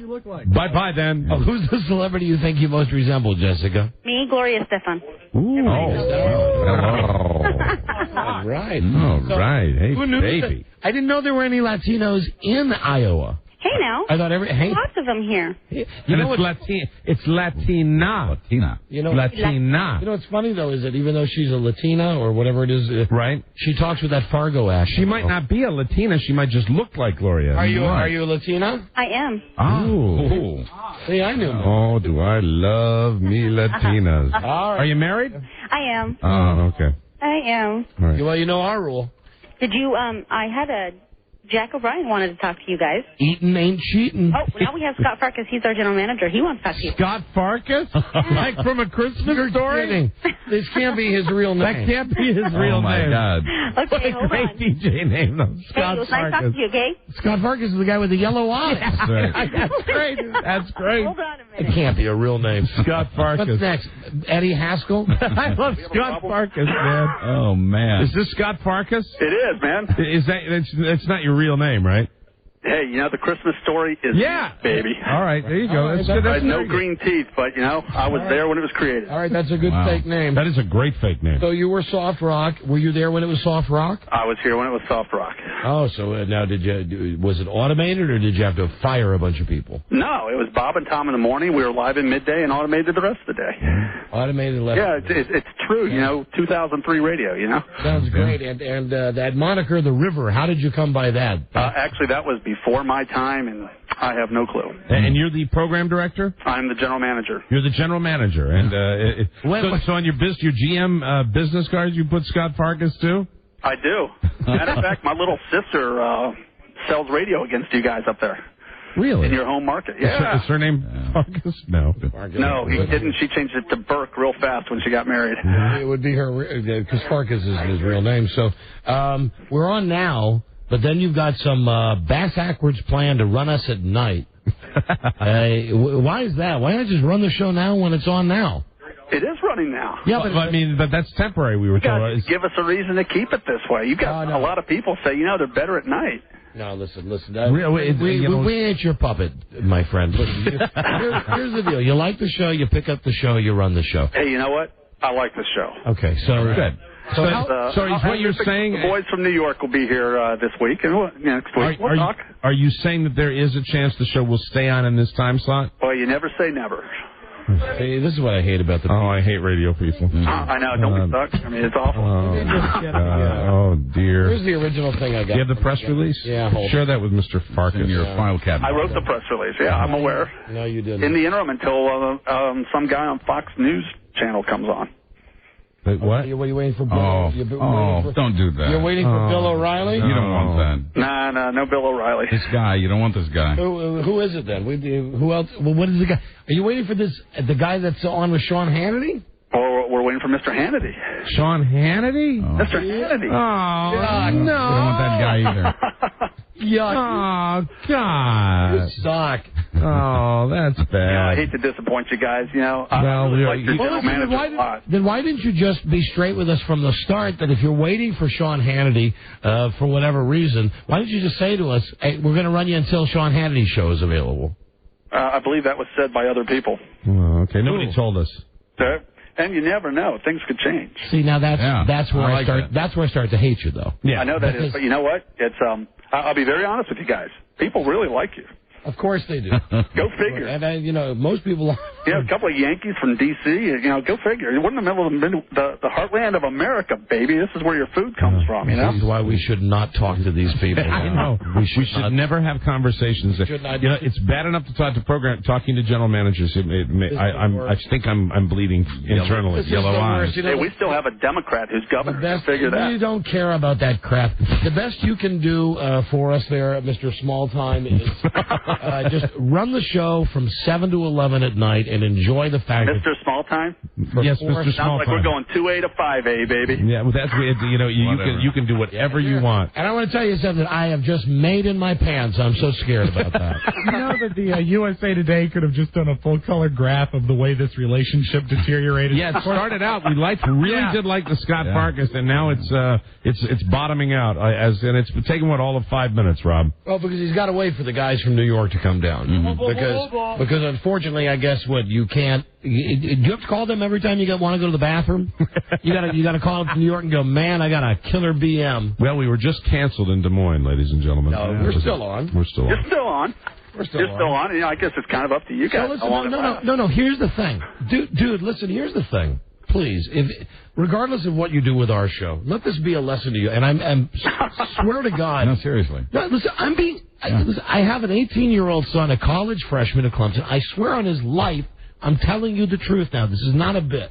Whatever you do, Don't jerk your listeners around. I agree with you. Don't lie to them. So, for instance, if you're on the air with disc jockeys and they say to you point blank, are you going to keep us on or move us to the other time slot? Just say, we're waiting for Sean Hannity, and then you guys will be on from 7-Eleven. Now, one of you guys is from Des Moines, aren't you? No. And I was told that one of you were from what I really don't like is when they go, but, you'll never know. If we get the response, you'll never know. And you're just talking out of your ass. Yeah, I mean, the truth is, so we're clear. Ever a definite in this? Yes, it is. Yes. No, what we're saying is, this is for your listening audience, listening in Des Moines, Iowa right now. What we're saying is, you are waiting for this Sean Hannity show, and the Don and Mike show will be moved to 7 o'clock on your radio station as soon as that clears. Is that right? The current plan is Sean Hannity to join us sometime after the first of the year, and Don and Mike will be running at 10 p.m. At 10 p.m.? 10 p.m. I thought it was 7 to whatever. 11. What happened at 10 p.m.? What kind of a time slot is that, even in Des Moines?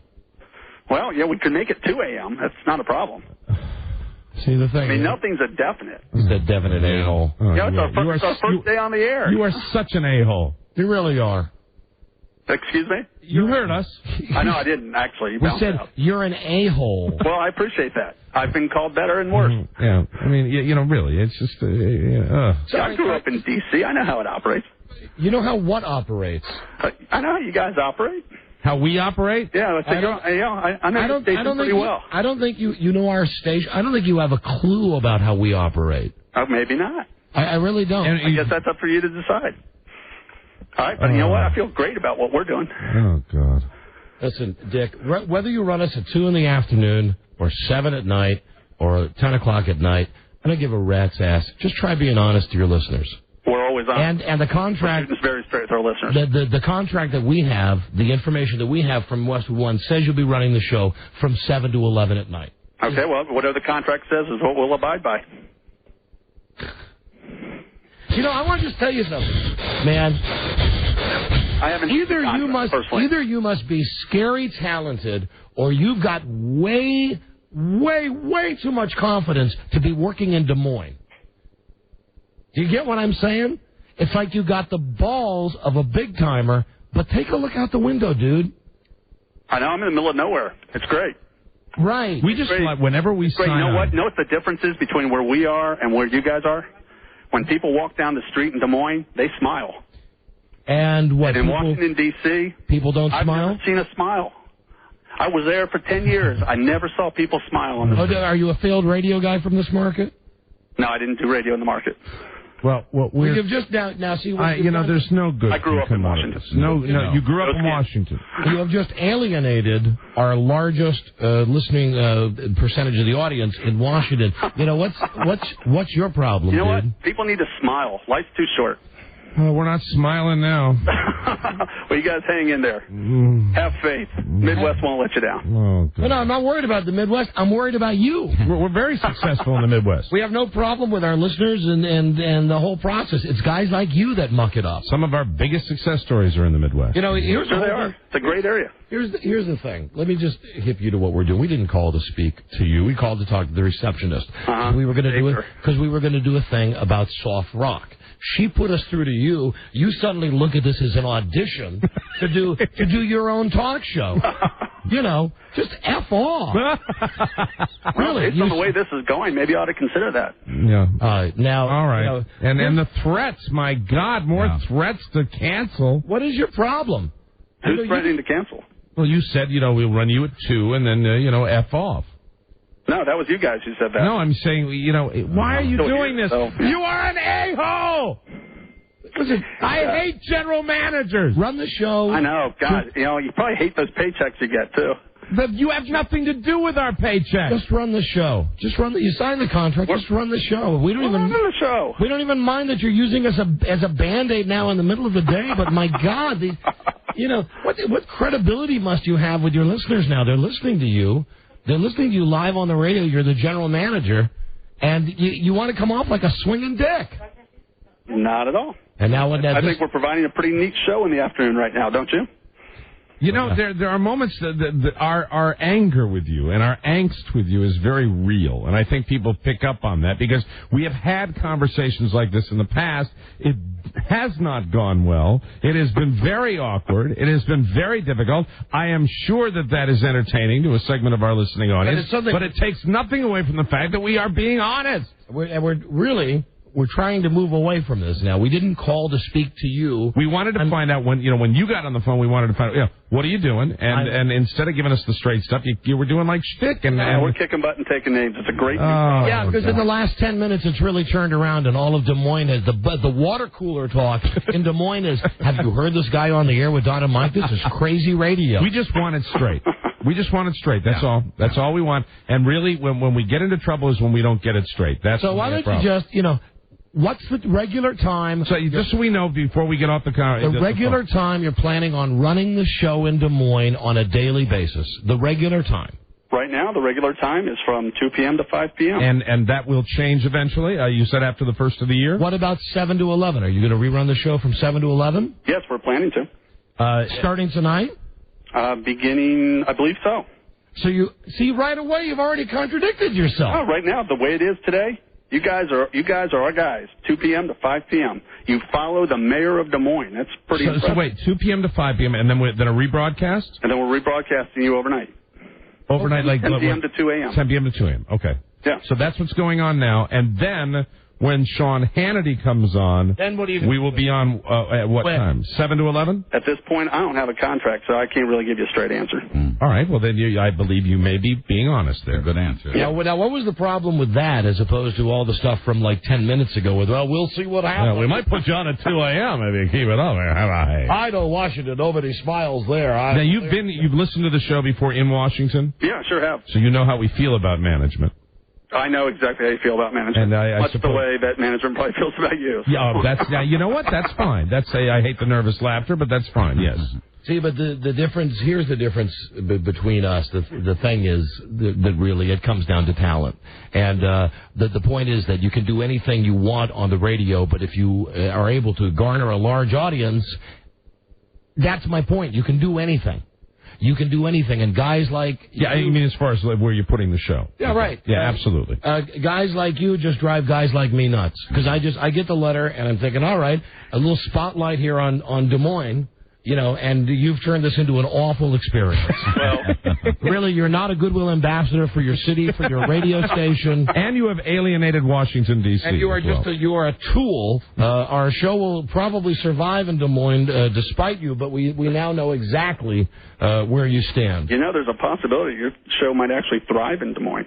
So. Well, we have in that region of the country. The show is done very well, but not with somebody like you at the helm. No, it can't possibly. It can't possibly. You're going to do something to muck it up. Now listen, you're a general manager, for God's sakes. Shouldn't you be general managing and not kibitzing and trying to get your own talk show? Exactly. It's the first day on the air with a new format. Right. So our receptionist is taking care of the multitude of calls. Here we go. We had to break. We had to give her a break here. Let some of our listeners talk to this guy, Eric.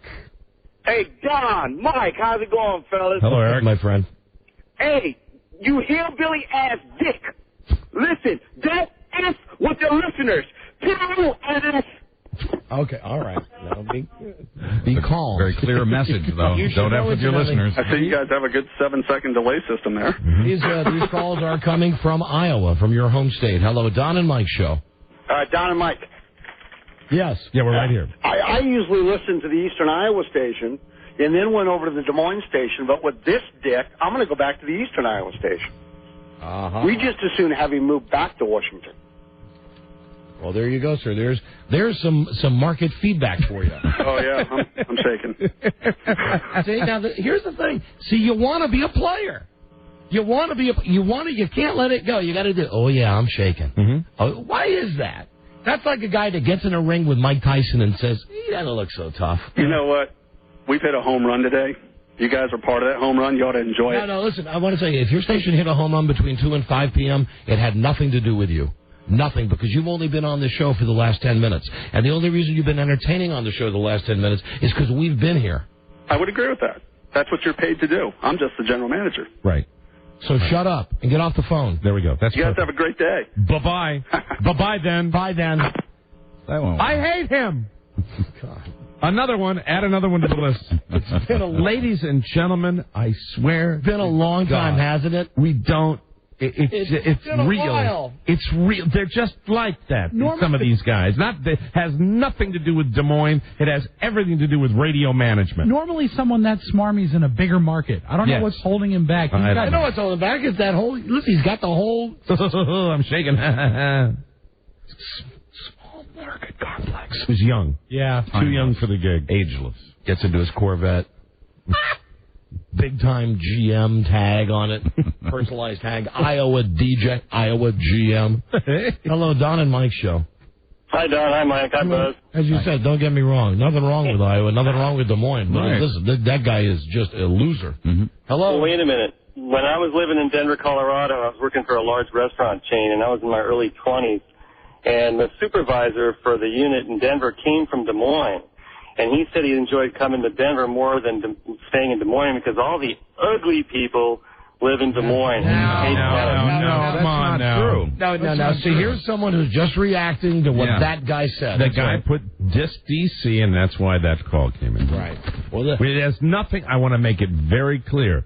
Now more than ever, it has nothing to do with Des Moines. This show is a home run. This guy's a home run. Yeah. Home run. I'd like to. Hey, I'll put you on a 2 a.m. if you feel that way. Get you alone with a baseball.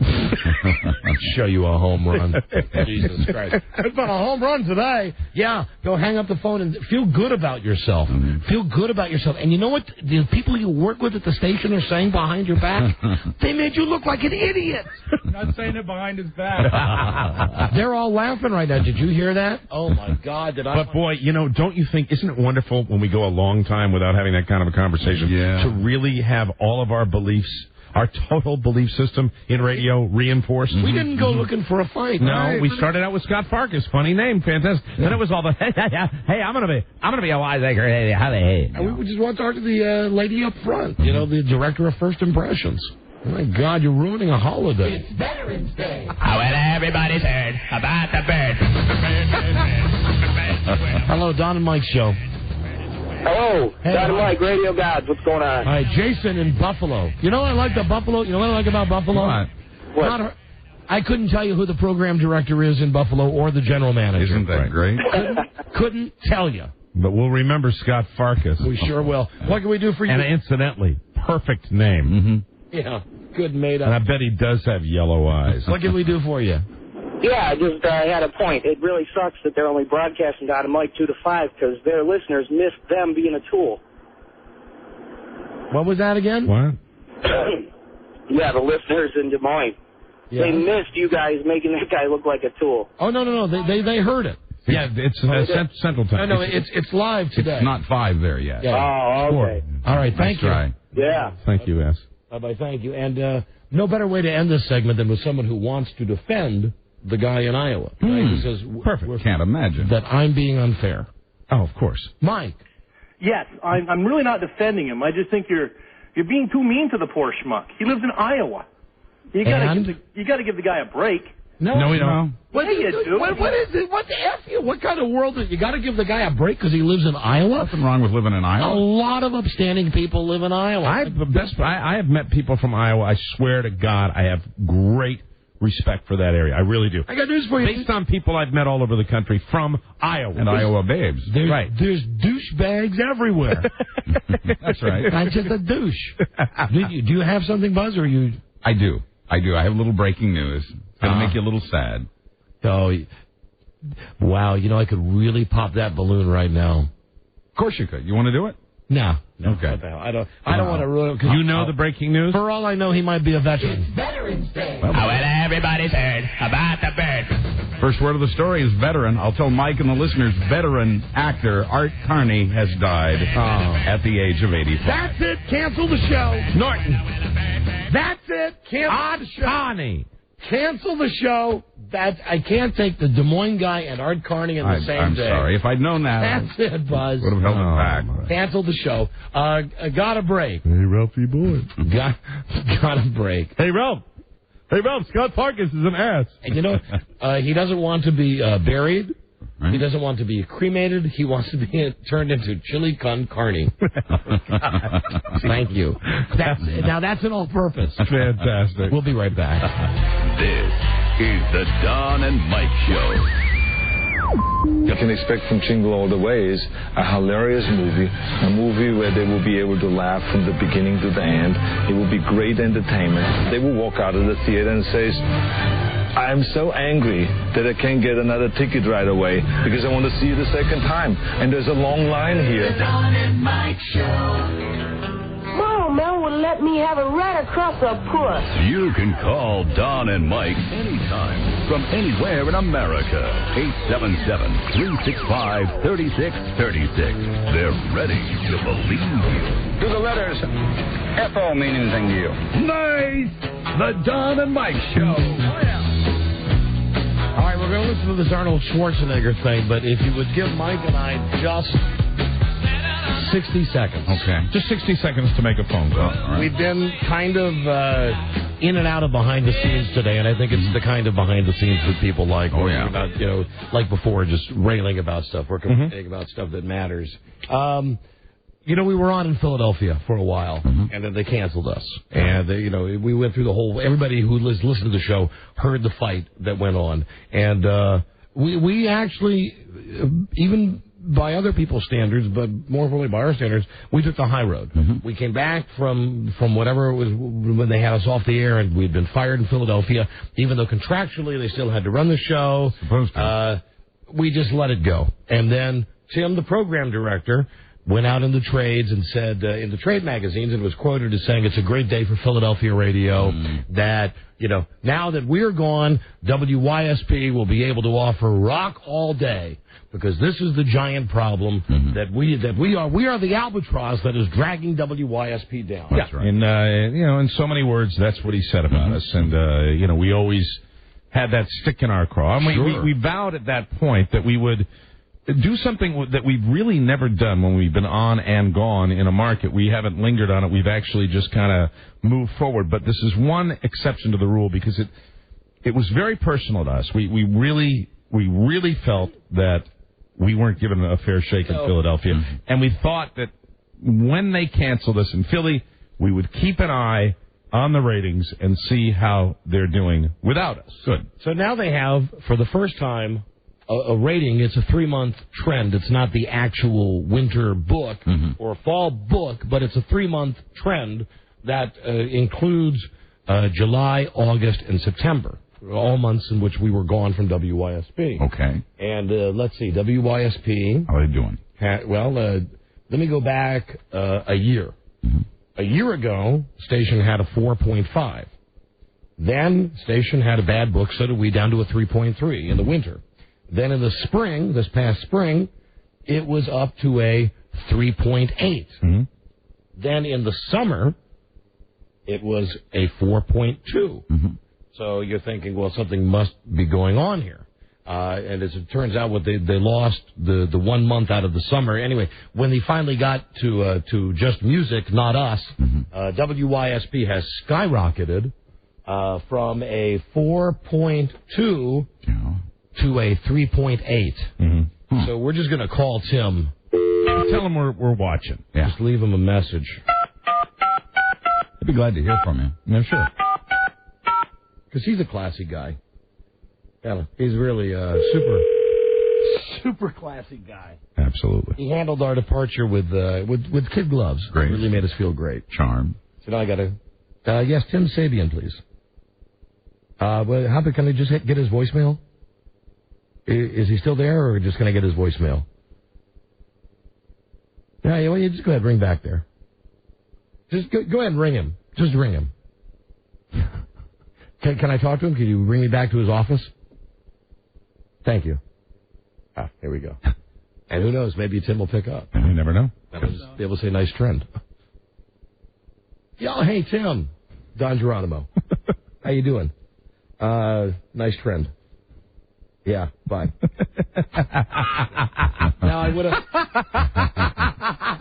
He was there, huh? Yeah, I would have put his voice on. What did he say when you said nice trend? He said, yeah. And then I just hung up on it. So, and Tim, before you go crying to somebody at the company about this, why don't you think about some of the things you've done that we've not mentioned on the air? Mm-hmm. Okay, Timmy? Okay, Tim? There's no bigger supporter of your show in Philadelphia than me, Tim Sabian. I'd hate for this to be your legacy. Right. Well, Tim, now we can say it to you. I'd hate for it to be your legacy. Yeah. That you canceled us because you were sure you could get better ratings with a box of records. Right.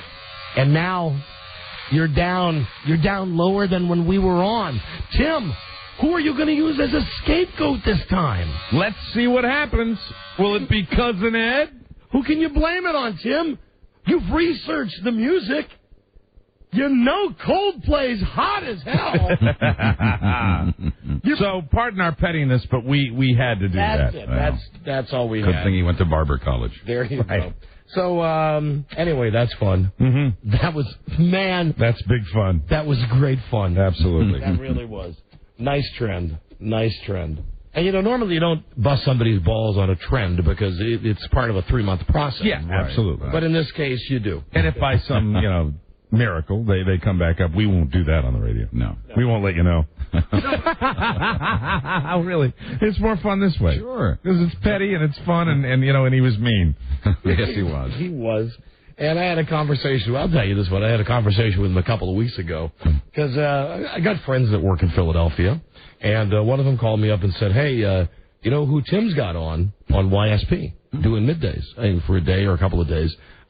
This comedian that had been on with Opie and Anthony." Mm-hmm. Oh. And I said, "What's that got to do with me?" And he said, "Well, he was talking about you guys today." And I said, "Really? On WYSP? What did the guy say?" And my friend John said, well, he was talking about the D.C. sniper and said that he knows of 2 fat jerks that he wished the guy would have killed who live in Washington. Isn't that nice? And, obviously that's, a dig at us. And there was, no big... I called Tim up and I didn't even bring to his attention the fact, that the FCC is looking into this whole Opie and Anthony thing. And I said yesterday, and I do mean it, they should the company should let them go. They didn't do anything. I hate those guys, but they didn't do anything wrong. They just did a show that the stupid management approved. Right. And the management guys got fired, so now they should let those guys do whatever they want. But Tim was a funny one, because I called him up, and he, Tim Sabian, Tim, Don Geronimo. Say, I heard from my friend that blah, blah, blah, blah, that you've got this guy on, and that he was, saying, I said, Tim, we've been cool with you. We've not gone on the air and bashed you or WYSP, and now you're putting this guy on the air, this guy who's tied to Opie and Anthony. He's saying that he wishes the sniper would have killed us. And here's what Tim said. Here's proactive management. What do you want me to do? I swear to Christ, that's what he said. What do you want me to do? I said, I don't want you to do anything. I just want to tell you. It said, I think I'm a stand-up guy. And I thought you were a stand-up guy from our days in Chicago, and I just think that, I gave him the whole lecture. You treated us unfairly at YSP. That's fine. We're done with it. But now it's like we're done with it. Not only did you come out with a press release the next day, virtually saying to the radio industry that WYSP was back because we are gone. Right. That finally you can, I remember his quote now, finally you can leave WYSP on all day. Yeah. Why what's that say? Yeah. So, what does that say? He hated Don and Mike. Right. So it's pretty good. Pretty good. So that was that. That's the reason for it. I hope we gave you enough background on that. That's all. And we take it personally. When you do a syndicated radio show and you're on in a lot of markets all over the country, you can't take it all personally. You can't take everything personally. Anybody that knows us, even Scott Farkas, and I'll say this, we're in our cars. Scott Farkas is he's already off the radar. That's not personal. He was just part of the show today. But I will tell you something. This Philadelphia situation and the way we were treated in that city by that man is completely personal. Yeah, this was different. So you must indulge us, because this is really not like when we complained before. Right. That was a sweet phone call. This is not like that. This is happy mean-spiritedness. That's the best kind. If that makes sense at all to you. And we're all connected. Buzz, Rob, everybody associated with this show. We all put a lot into that. We really did. We all took it paid a personally. lot of attention to it. We really wanted to make it work. We wanted to win up there. We really did. And our hands were tied like they've been tied in some other markets. And it's just sweet. We're fine with it. We're fine with it. You know, everything works out in the end. It does. Everything works out in the end. Nice first month. I'm sure WYSP is going to rebound because Tim is so scary smart, picking the records in the right rotation. That's all I know. Amen. He's got, Metallica, AC December, whatever, Rocktober, Right. whatever you want. He's got it. Hey, and if it doesn't work out, Tim, there's always Sirius Satellite Radio. Hello there, Don and Mike show. Because I bet he's hot. Because he's probably... Well, first off, I would guess he would know that I wouldn't put him on the air without his permission. Right, yeah. But... He might not know. Or maybe he thought I was just calling him to bust his balls. Right. Wait till the word gets back to him that at least my part of the conversation was on the air. Right. Then he'll call me and go, hey, man, I thought we were friends, man. Right, exactly. Right, yeah. Me too, Tim, 20 years ago. Matching Buicks. What's that? What? What is? Tell you another time. Okay, very good. He'll know. I'll tell you another time. All right. Hello. I told you, right? Oh, yeah. I'll tell you. Really? It's really nothing. Okay. Nothing. Just something for him. Very good. Hello, Don and Mike. Hello. Oh, are you there? Hello? Yeah, you're on the air. Hey, how you doing? Okay. Pretty good. We didn't ask, but what can we do for you? I'm just calling regarding an article in the Toronto Gazette out of Canada here. All right, about what? It's titled Canada Sucks, says U.S. Shock Jocks. Written by Ty Domi. Goes on to say... Ty Domi, like the former NHL player? Yep. Oh, my God. All right. Wait, hold on. Wait. Hold on. Hockey fan here, ladies and gentlemen. Does it mention us? Yeah, it does. Okay. It goes on to say U.S. Shock Jocks, Don Geronimo, and Mike O'Mara from the Don and Mike Show, syndicated to Buffalo from Washington. More great news for the show today. All right, go ahead. What's it I say? have quoted on a number of occasions saying derogatory remarks about Canadians. All right, Canadians need to grow a set, okay? Wait, hold on a second. Are you saying that Ty Domi, the former NHL enforcer, the goon, Ty Domi, is now writing for a newspaper? Yeah, it's just a local paper. He must be speaking and someone else must be writing. Ty Domi, let me tell you something. Ty Domi, of all the guys that I've watched in the last 20 years, I mean, there are maybe three that, of a guy that would fall into the category of, man, I'd much rather have him write a newspaper article than meet him on the street if he's pissed off at us. Yeah. Better him than his brother. Me kangaroo down sport. Oh, my God. All right, come on, so what does it say? What have we said about Canada that's so bad? I'm still dealing with that. Keep going. On Friday, November 7th, Mike O'Mara was quoted as saying, actor Kiefer Sutherland couldn't read because he went to school in Canada. That's a misquote. Not true. Maybe. You don't recall saying that on Friday? No. All right, go ahead. What else does it say? And then it just goes on to say the Don and Mike Show has been broadcast through WBF for several months and has taken the place of the highly popular Opie and Anthony Show. Yeah. All right. Are you the ball buster trying to work that in? Because their show was not highly popular. And they've been fired for a year and a half. Was that your awful attempt to try to work? I've already said their names myself on the show today. I know you did. Before your phone call. I heard that. So what's the point, dude? The point is, the only reason why you guys are on a Buffalo is because Opie and Anthony went off the air. Yeah, that's right. That's the only reason we have lives. That's the only reason we have lives, because Opie and Anthony went off the air. Well, I believe you heard us say that and I know I speak for Mike, we wish those guys could get back on the air. Infinity shouldn't have fired them. Bring them back on. Put them on in Buffalo. Put them on in Washington. Put them on in Des Moines. Put them on where we're on. We'll take care of them. And you, my friend, you're just a pussy. If you wanted just to argue, you could have called and just argued, Hey, Don? I wanted to argue. I just wanted to get on. Yeah, Joe, what's going on? Yeah, Joe. George here. Joe. Yeah? That'll be enough out of Canada, sir.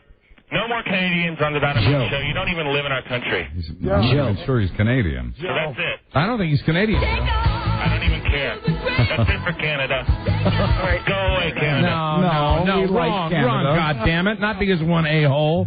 I don't think he's from Canada. Yeah, I agree. Who cares? Bye-bye. Jesus.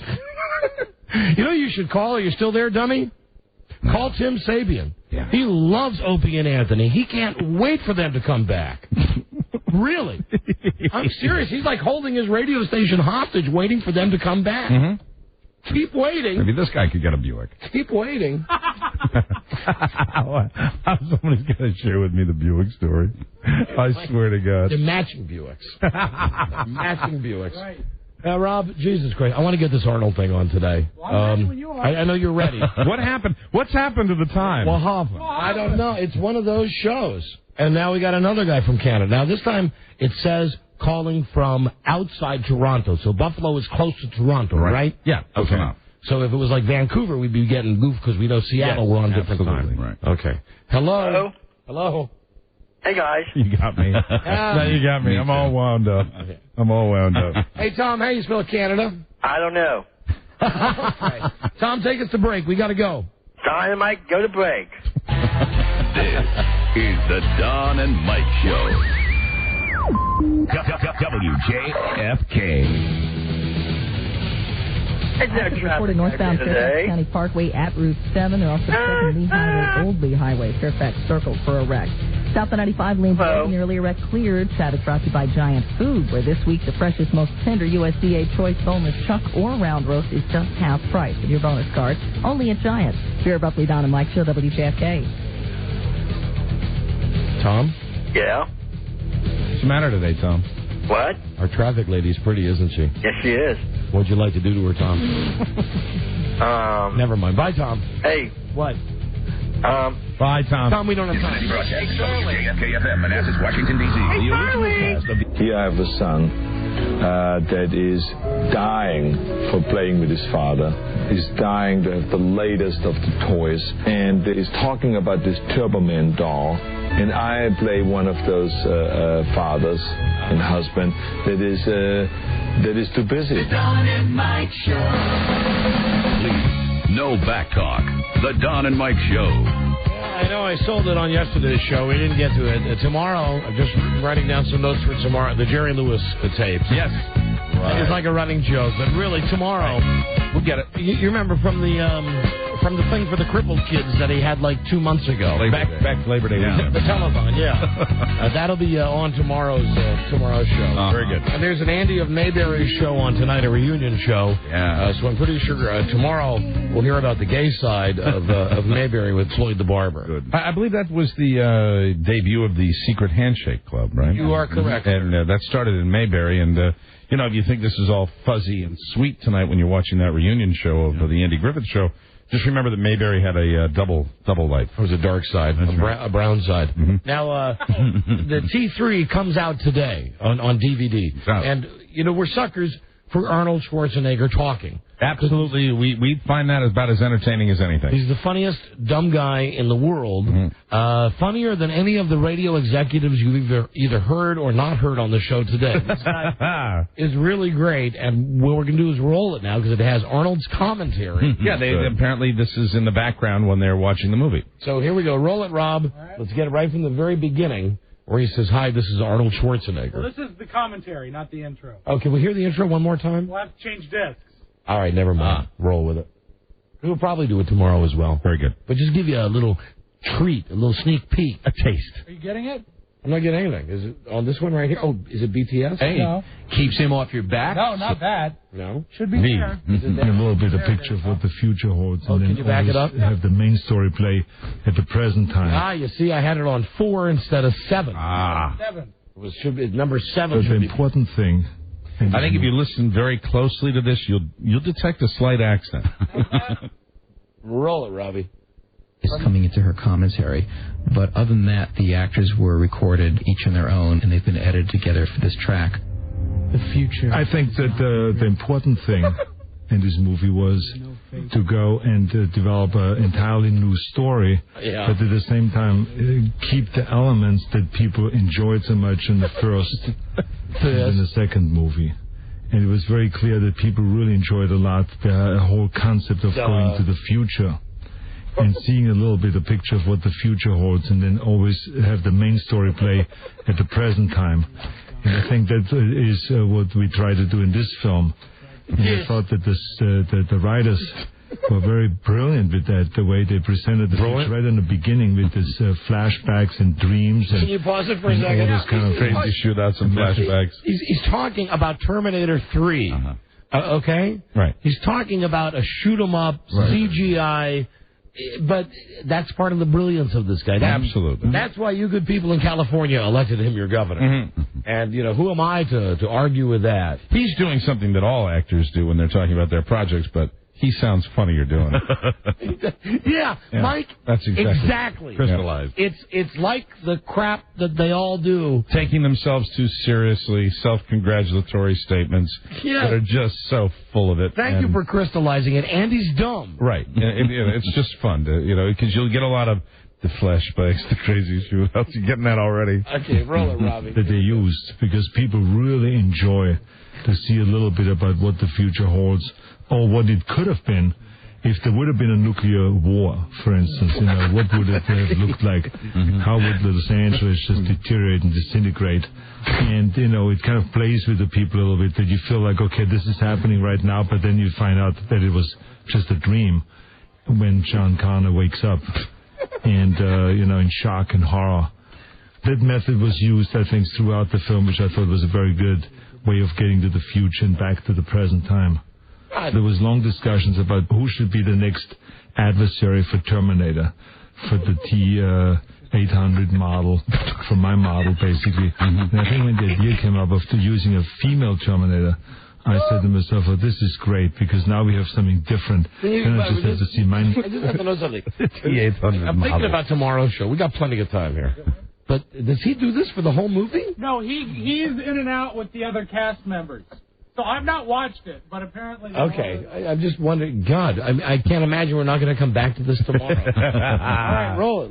Let's hear more of our... I'm loving the body arriving every time when I come back from the future to the present time.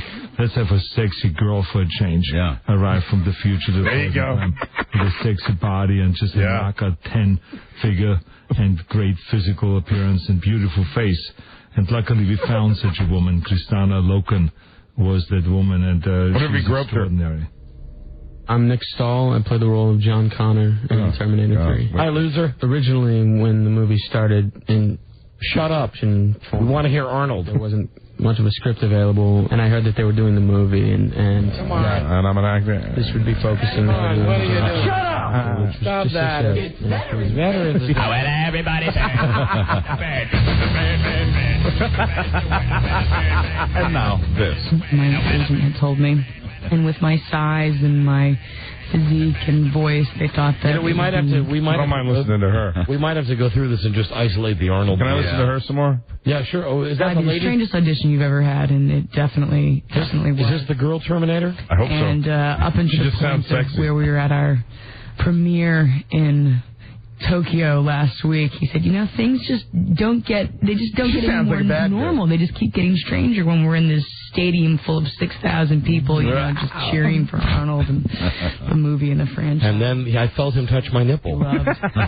So after that, we're on the set, and Arnold comes up from behind me. Training person. I didn't even know it hit me. Job just to get comfortable with some punches and kicks, and suddenly he cupped both my breasts in his hands, in body position, and I believe he was I started really training. I started himself. with a nutritionalist. I wanted to attacking a big white bitch. Muscle mass properly, which I did, about 15 pounds of it. Come on, where's our guy? The foods were really important. They're really... Stop it.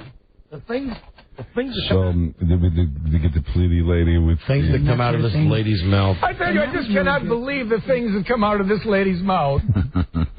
And they walked up in back of her. I think they're telling each other, that's a great idea to check out where you get that done. So you can deflate and inflate your breasts on command.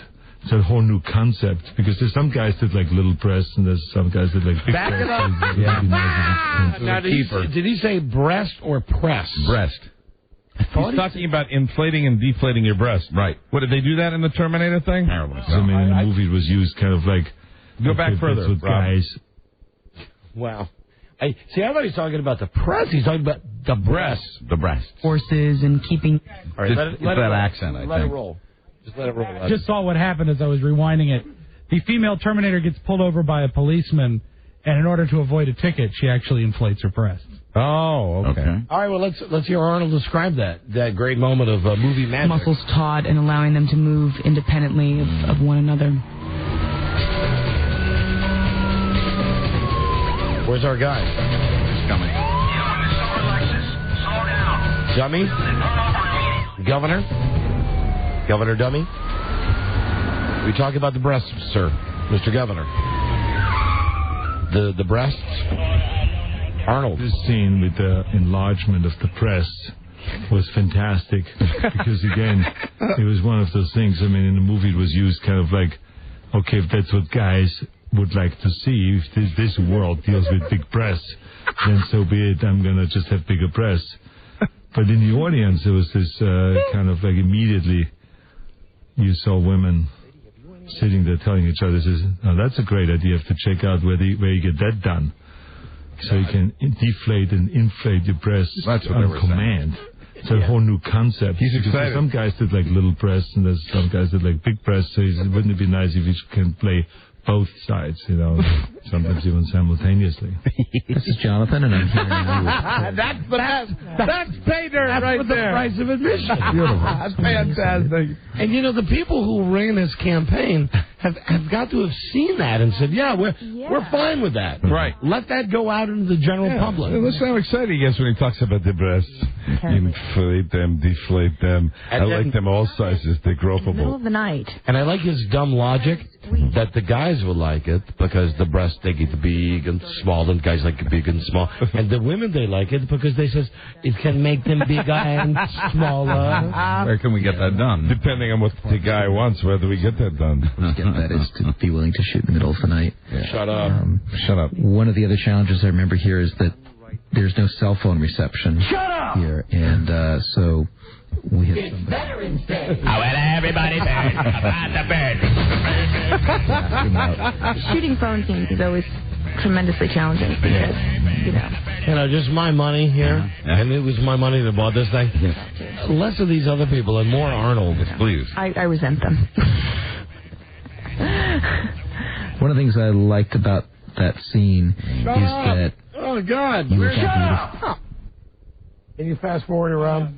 Because there's just too much of John Connor and the other lady. The thing that I such like an emotional is the breast. Shut up, I'm talking. Don't talk, director. This, the way they put the breasts that you use in all those things. Okay. And not only the training, but also stepped up. Yeah, you got to back it up a little bit. I know it's hard doing it here with the remote control. You just got to back it up. Let us just hear what other nugget he has for us. Man. Not necessarily competition shape, because I was in none of the other Terminators in competition shape, but it was important to have a great shape so that, that people really feel like this is the same body as we have seen, therefore it's from the same mold, and it sells the whole thing about being the same Terminator much better. I started training. Mm-hmm. I remember 3 months before we started this scene, before we worked on this scene and shot this scene, I started 3 months before then with extensive training. And I started working out, I remember, an hour a day.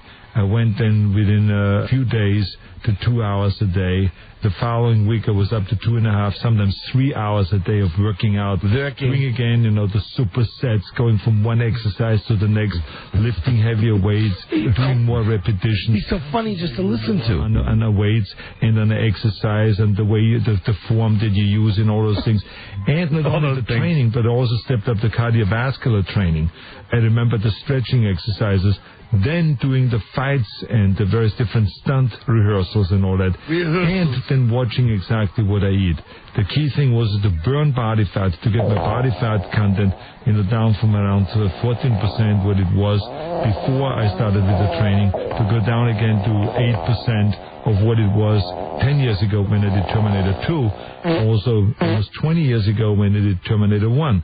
So to get the body weight down to 8% was a key thing, because that's what makes you look muscular and all that, and to make the skin thin and all that.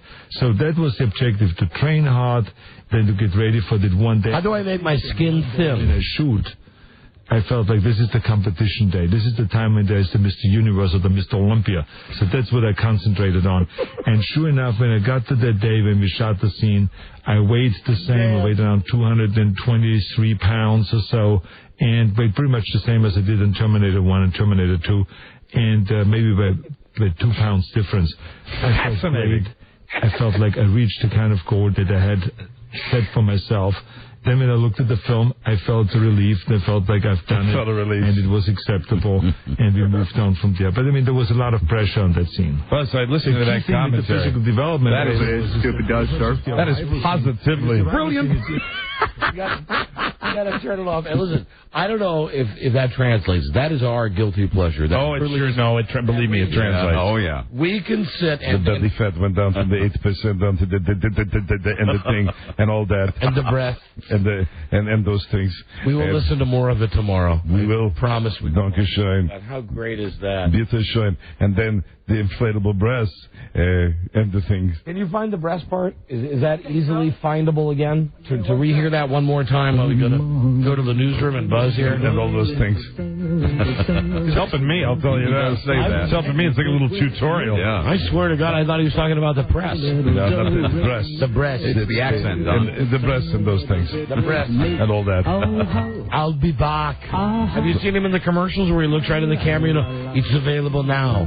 I'll be back. Governor. Hey, California, how you feeling?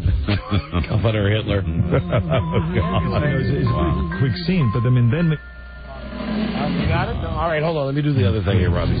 In a world where owning a radio was strictly forbidden, one man found a way to bring good news to his people.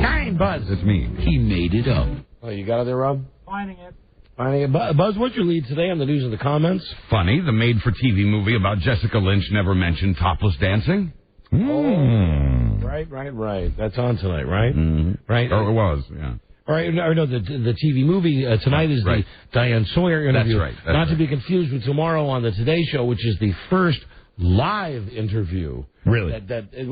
See, they're all promoting it in different ways. Mm-hmm. I've heard it. It's Veterans Day. Forgot that. Yeah.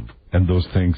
Oh, what happened to We got so much stuff going on here. Lots of plates spinning right now. Oh, well, everybody's heard about the bird. And those things. All right, you got it? Let's hear it one more time, Robbie. Here we go. Big breasts. Then so be it. I'm going to just have bigger breasts. But in the audience, there was this kind of like immediately you saw women sitting there telling each other, that's a great idea. You have to check out where you get that done. So you can deflate and inflate your breasts on command. It's a whole new concept because there's some guys that like little breasts and there's some guys that like big breasts. So wouldn't it be nice if you can play both sides? You're governor. Sometimes even simultaneously. Governor Schwarzenegger. Yes, very good. Hallelujah. Hello. Who is doing anyway? So, Buzz, I'm sorry about that. Don't be. And your story had something to do with Veterans Day. It's Veterans Day. Oh, well, everybody's heard about the topless Jessica Lynch. Right. Okay, everybody. That's in the news show. Stay tuned, please. Stay tuned for news and comments. Coming up on the Don and Mike Show. Mike, that was very professional in those things. This is the Don and Mike Show. What's the word from Planet Crackpot? The Don and Mike Show. A lifestyle-oriented program. The Don and Mike Show. Right. It's a regional coast-to-coast show. Amen. Time for Buzz's news and comments. Yep. Buzz brought to you by Veramax Sexual Pleasure. Performance enhancer. Someone call for a doctor? Doctor developed. Clinically tested. Veramax works. Get it at Rite Aid, GNC, other select retailers. Try it today. Veramax 1-888 try VMAX.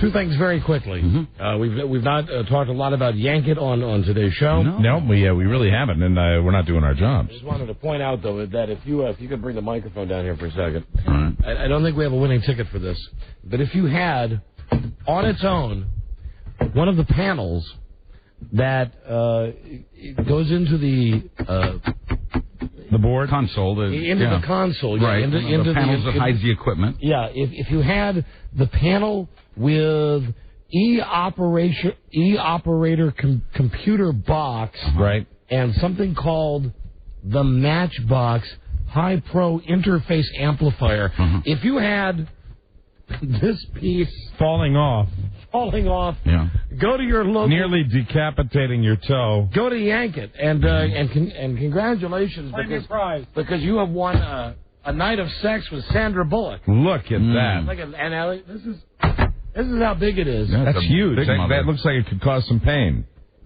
Mike, Don's talking through the little air vent grate. Yeah. Do the thing like the guy did in the movie. Come push your breast against. You're talking about, of course, Midnight Express. The window. Billy, please. Because in this gigantic piece of board, I guess there's ventilation. A grate. Yeah, so it doesn't get overheated. There you go. Well, it just fell off. Yeah, that's not good. That could have done some damage. You could have been killed. The engineers don't like it when I mention that, but I know everybody goes to Yankee and gets the ticket. So yeah, absolutely. If you got the ticket, if you got the ticket, give us a call. Enjoy the sex with Sandra Bullock. And the last thing is, there is a guy who has been waiting on the phone now 2 hours 23 minutes. Oh, sucker. 2 hours and 23 minutes. This is a record for today's show. Is this? Do you have any identification as to what he wants to talk about? Just says Baltimore. Okay. He's from Baltimore. Richard. Yes. Don't hide from your feelings. Richard, you've been waiting for over 2 hours. Yeah.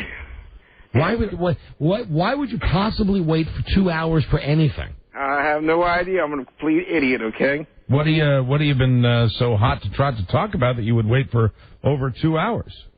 Well, Don brought up telemarketers things. Uh-huh. Yes, yeah, you're right. 2 hours and 20 minutes ago. 2 hours and 20 minutes ago, right? Yeah, well, I had bought a device called Telezapper here. Mm-hmm. Apparently it wiped that, got rid of most of the telemarketers that call here. Crazy. Right. Let me. How do you? Is that 1P or 2? Telemarketer? Telezapper. 2 Ps. And you were just offering that to help us out here? Can you hold on? Yeah. Could you hold on till we're done with the show so I can get the information from you? Okay. All right, thank you. Well, I appreciate that. Yeah. When someone actually good product. will wait and talk to me after the show. But very good. If it was me, I spelled Telezapper with 1P. Joe could get the information for you, and he could send that guy on his way. No, Mike, you know me. I like talking to our listeners firsthand, one-on-one. And that listener should know you don't always get to calls right as soon as the show ends, so he may have to hold on for a while. Well, I got to wind down after the show. Right. I got to wind down. Just a minute or two. Yeah, anyway. It's midnight. You think he's coming on the line? So call number 7. That's private for me. And don't anybody... And leave that there. Don't let it go. Tell Ron and Fez...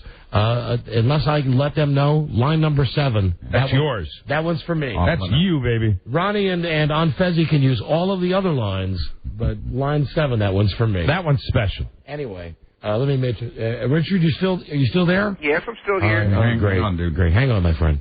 And now here's Buzz. Hi, Buzz. Hi, Don and Mike. When American soldier Jessica Lynch was a prisoner of war, she physically fought off the doctor who tried to amputate her leg.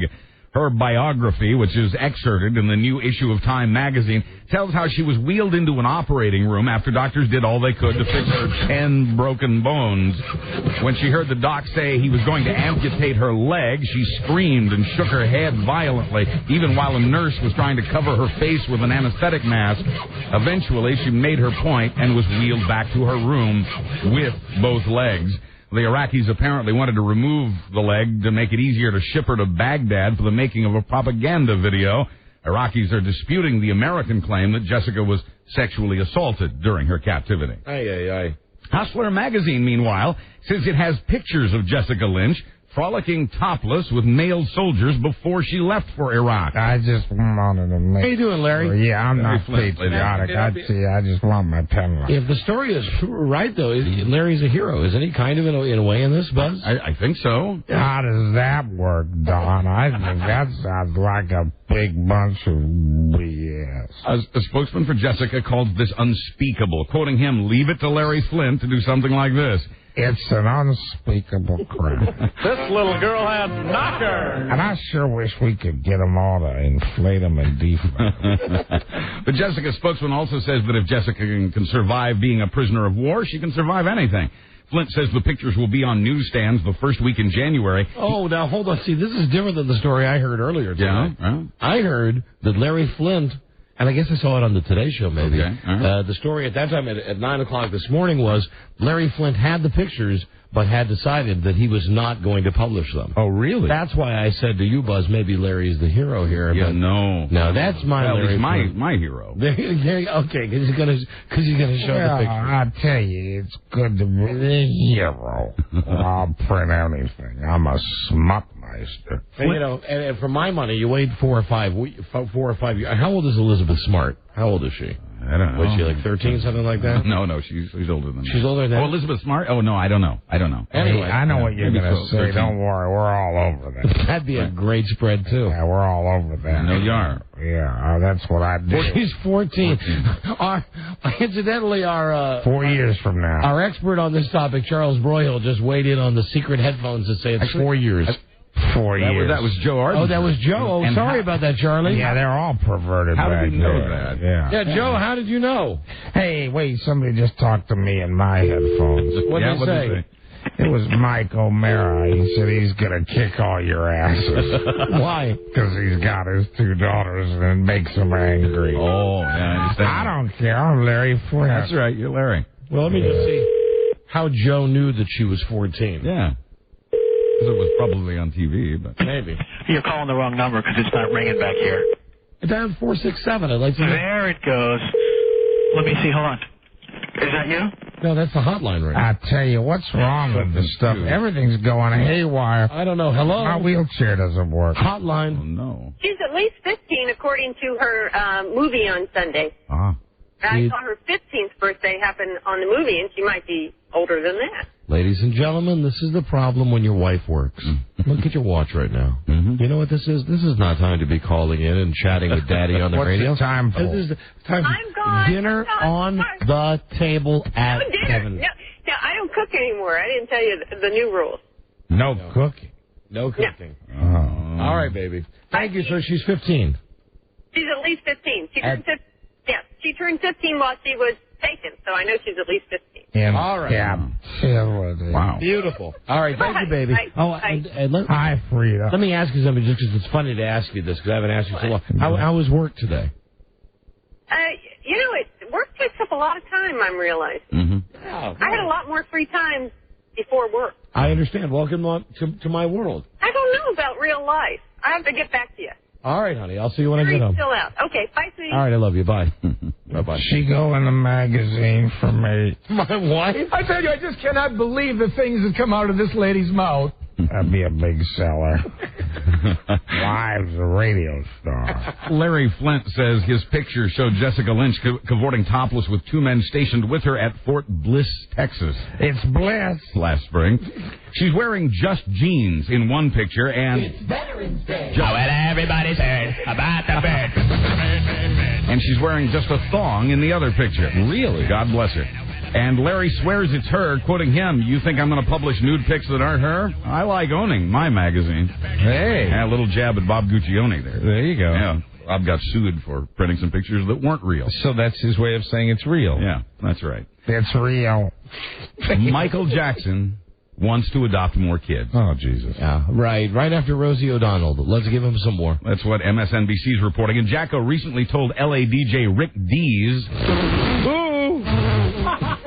He told Rick, "I want a big family, more and more children." This is Chef Boyardee.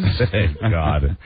You think that was a softball situation when he went on D's? No, it was. Rick Dees in the morning. I'm here with the king of pop, Michael Jackson. Michael, tell me something. Hello, Rick. Michael, tell me. I want more babies. Everybody on Orange County's #1 hit music station, Kiss FM, wants to know, I want more babies. Michael, why do you make such a great father? If you could have another baby, would you? I would, Rick. I would love to adopt. Hi, Rick. I would like to adopt more and more babies and just have lots of children.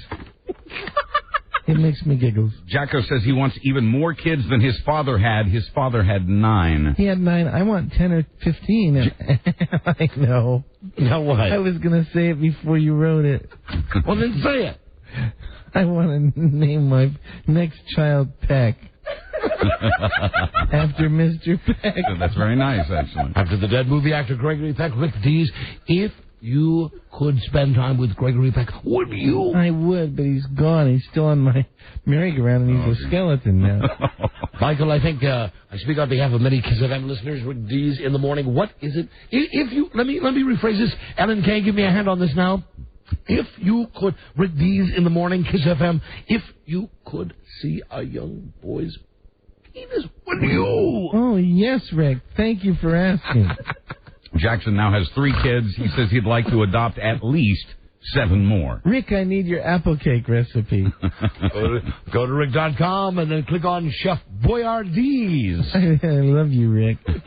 Shimon. We were kidding about any of this. No, it's all Rick. Probably how it sounded. The interview stuff, maybe, but there is the Rick.com. And I'm pretty sure Rick, in the past month or so, did a live broadcast from Neverland Ranch. That's right. Neverland. Ooh, thank you, Rick. Would you play with me? Catherine Zeta-Jones is very protective of her image, and she's threatening another lawsuit. Now that she's successfully sued a British tabloid for printing unauthorized wedding photos, she's going after the Atkins diet people. She says they used her likeness to promote the diet without her permission. Her lawsuit claims the diet doesn't hold up in the medical community, and therefore she says she doesn't want to be responsible for getting young women onto the diet since they admire and emulate her. Source close to Zeta says... she's lucky that she's just so hot. Yes. Yes, we all are. She's getting to be quite a pain in the ass. She's just lucky that she's so hot. But God damn it, she is. Even on that, I was watching the Packers game last night. Beautiful. And what the F happened there? I mean, who am I to say anything about the great Brett Favre? And I know he's got a broken thumb, and they had like a little plastic cast on it. But more, and it was raining last night. But 5, 6, 7 times he did that move where he goes back to pass and the ball just like slips out of his hands. It's like football follies. But they're running that ad over and over with Tom Jones, where the kids at football practice and the mom calls him up and all of a sudden it's not unusual to be loved by anyone. And then it's Catherine Zeta-Jones sitting there with the mom who's calling the kid.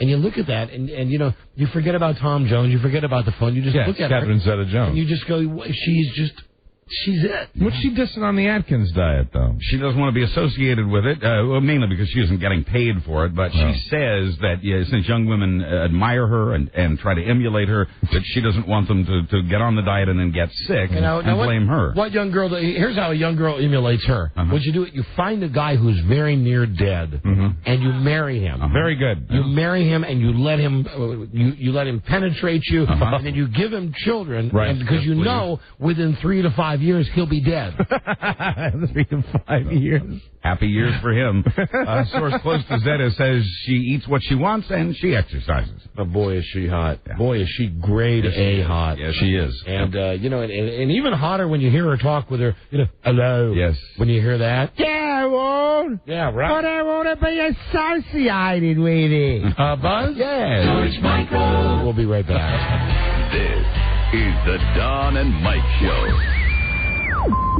Gosh, I hate to interrupt.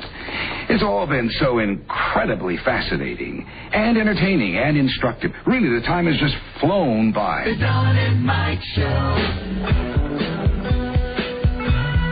They will make your ovaries rock hard. Don and Mike. But she's all you'd ever want. She's the kind that likes to pulse and take the deed. Smashing, baby.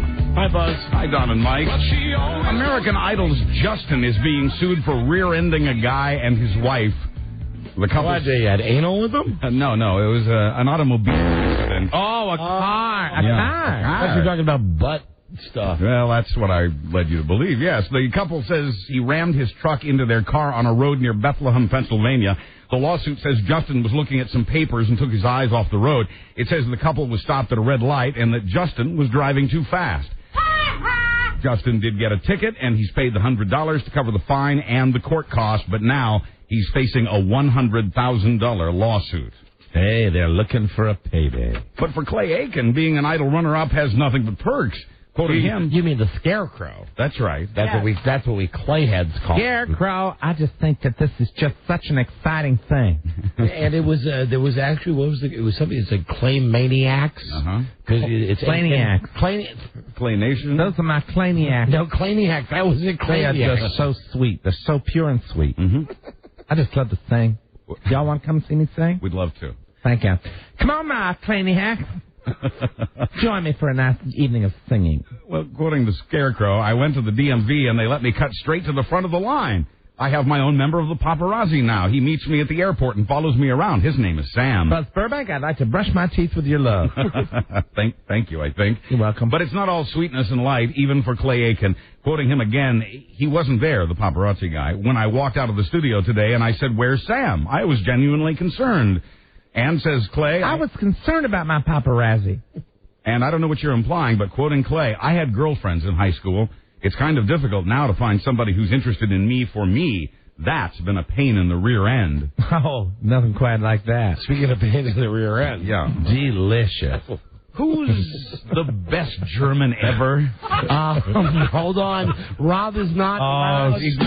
Rob is not allowed to answer. Stay away from the microphone. Oh, the answer is That's right. Now, millions of German TV viewers have cast their votes for the most important German in history. God! They chose from a list of 1,300 Germans. They might want to avoid that kind of stuff. Was the H-man on the list? No. Did not make the list. And this is why they still ought to avoid those lists. No, see, they need somebody, they need people they can be proud of, and as it turns out... They blew it. They gave us that one guy, and they blew it. Yeah, one guy. One horrible, horrific guy. Yes, but who they all follow. Bad Hitler, don't spoil the whole bunch, girl. There have been a lot of very, contributing Germans. There have been a lot of Germans who have contributed much to the world. All right, okay, stop defending the Germans. Buzz, right. Yes? Listen to me now. Okay, I'm listening. Once a Nazi, always a Nazi. Well, bully. Never forget. Bully. Never forget. They're not forgetting. Hitler didn't make the list. Guys who fought Hitler made the list. Germans feel very guilty about World War II. Good. Einstein made the list. So did former Chancellor Willy Brandt, revolutionary Karl Marx, and composer Johann Sebastian Bach. The top 100 includes actress Marlene Dietrich and skater Katharina Witt. Where's Beethoven? It includes... He's on here. Okay. It includes church reformer Martin Luther, composer Richard Wagner, tennis star Steffi Graf, and Boris Becker. What about Colonel Klink? Former Chancellor Helmut Kohl. No, he was a Nazi. They're not honoring Nazis. He wasn't really. He just played one on TV. Well, I know. But I think Klink ought to be on the list. And yes, composers Beethoven and Mozart made the list as well, the top 100. Well, there you go. Just looking for a little pride, and they do this very carefully, very modestly, because they realize how they're viewed. They should just stop it with the whole thing that the bad guy did was all about national pride. Right. F national pride. Right. Sorry. In Germany. Not everywhere. No, in Germany. I meant that, in Germany. Well, now, you know what's going to happen? The paparazzi will take that and misconstrue it. But God bless Beethoven and Katharina Witt. Mozart. Yeah, I like Katharina Witt. There you go. Yeah, I do. Mozart. Not surprisingly, sales are up. Mozart's not German, is he? But he was Austrian. They're claiming him. He's on their list. That's not right either. They're cheating. Still better than Hitler. I think it's fake. Yeah, What'd of course. you say? I think it's fake. I thought he was Austrian. Maybe he commuted. Yeah, probably. Not surprisingly, sales are up for any and all. I have to be in Brussels in the morning. You got to commute. Traffic is a bitch. Look at all these horses. Get me a Volkswagen. I invented that car. The people's car. Not surprisingly, sales are up for any and all videos that include Arnold Schwarzenegger. And that's especially good news for those who will profit from his newest video, Terminator. Pump the breast. Yes, we'll be listening to more of that on tomorrow's episode. Terminator 3, Rise of the Machine. Hit the store shelves today. But Pumping Iron is out on DVD today as well. It's expected to do very well. These videos are coming out anyway, but marketers say it's especially timely now that he's about to be sworn in as governor of California. The videos come from Warner Brothers and HBO, but Fox has dusted off its out-of-print True Lies and is putting it back in the stores. And it's speeding up its efforts to release a box set of Predator, The Running Man, Commando, and, of course, Total Recall. Columbia is re-releasing The Sixth Day and The Last Action Hero, so there'll be plenty of Arnold videos to go around. That's the thing. For Christmas. What about the breasts, Arnold? You pump them up, and the girls say, I wish I could have them, and the guys say they can make them large or small, whichever you prefer. The guy has now been on hold for almost 3 hours. That is so nice. He's doing that for you. Hey, Richard? Yes, I'm still here. Get in touch with your feelings now. Now, Richard, the product you want to tell me about is the Telezaper? Zapper, Z-A-P-P-E-R. Right. So we got about 3 minutes left in the show, and then I got to go up to the office for a couple of minutes. So give me like 10 once we're done. All right. Okay. Thanks, Richard. Mm-hmm. Hold on. Thanks. This is a good man. This is a good man. Finally, A woman in Orange County, California, is suing a restaurant she claims gave her a bowl of clam chowder that has put her off of seafood entirely. Let me guess. Oh, dear. No guessing, please. No white. Is it white paint? Let's just not spoil it for the audience. Okay, all right. I don't. I'm guessing. I'm playing a game. I don't know, Buzz. She chewed and chewed, but that damned rubbery clam just wouldn't cooperate. Oh, no. That's when she realized it wasn't a clam. Oh, hold on. Body part. No. Animal? No. Spunk? No. Rubber. Keyword rubbery. It was a condom. Unwrapped, possibly used. Oh, dear. She says she vomited for 15 minutes after that. Oh, God. She'll be in court with McCormick and Schmicks on January 12th, arguing that her clam chowder was more like man chowder. Hey, Buzz. I'm Buzz Burbank. With the funny pills. On the Don and Mike Show. Wow. No. We got to go. Really. I got a flight to Des Moines. See, we got to end this now so that they can rebroadcast the show to the Dweeb general manager in Des Moines. Let me see. Richard? Yeah? I tell you what. I've got your number on caller ID. Your call with 410? Right. Last two numbers, your phone number 21? Right. All right. Can you stay there? I hate to make you wait because Ron and Fez are coming in, but I'll call you back. Okay. Okay. I'll call you back in within 45 minutes. Is that all right? I'll call you on my way home. Okay. All right, dude. Okay. Right. Thanks for everything. Good night, Richard. Good night. Hey, Richard? Yeah. You know, right? Huh? You know, right? You know what? Right. Okay. I'll call you. All right. Bye. What a good guy. See, he don't know. No, he doesn't. That's it. We got to go. We'll see you tomorrow with a new episode. Good day to you, sir. Good day to you, sir. Good day to you, sir. Good day to you, sir. I told you to vote more than once. Merry Christmas. BM. Eaters.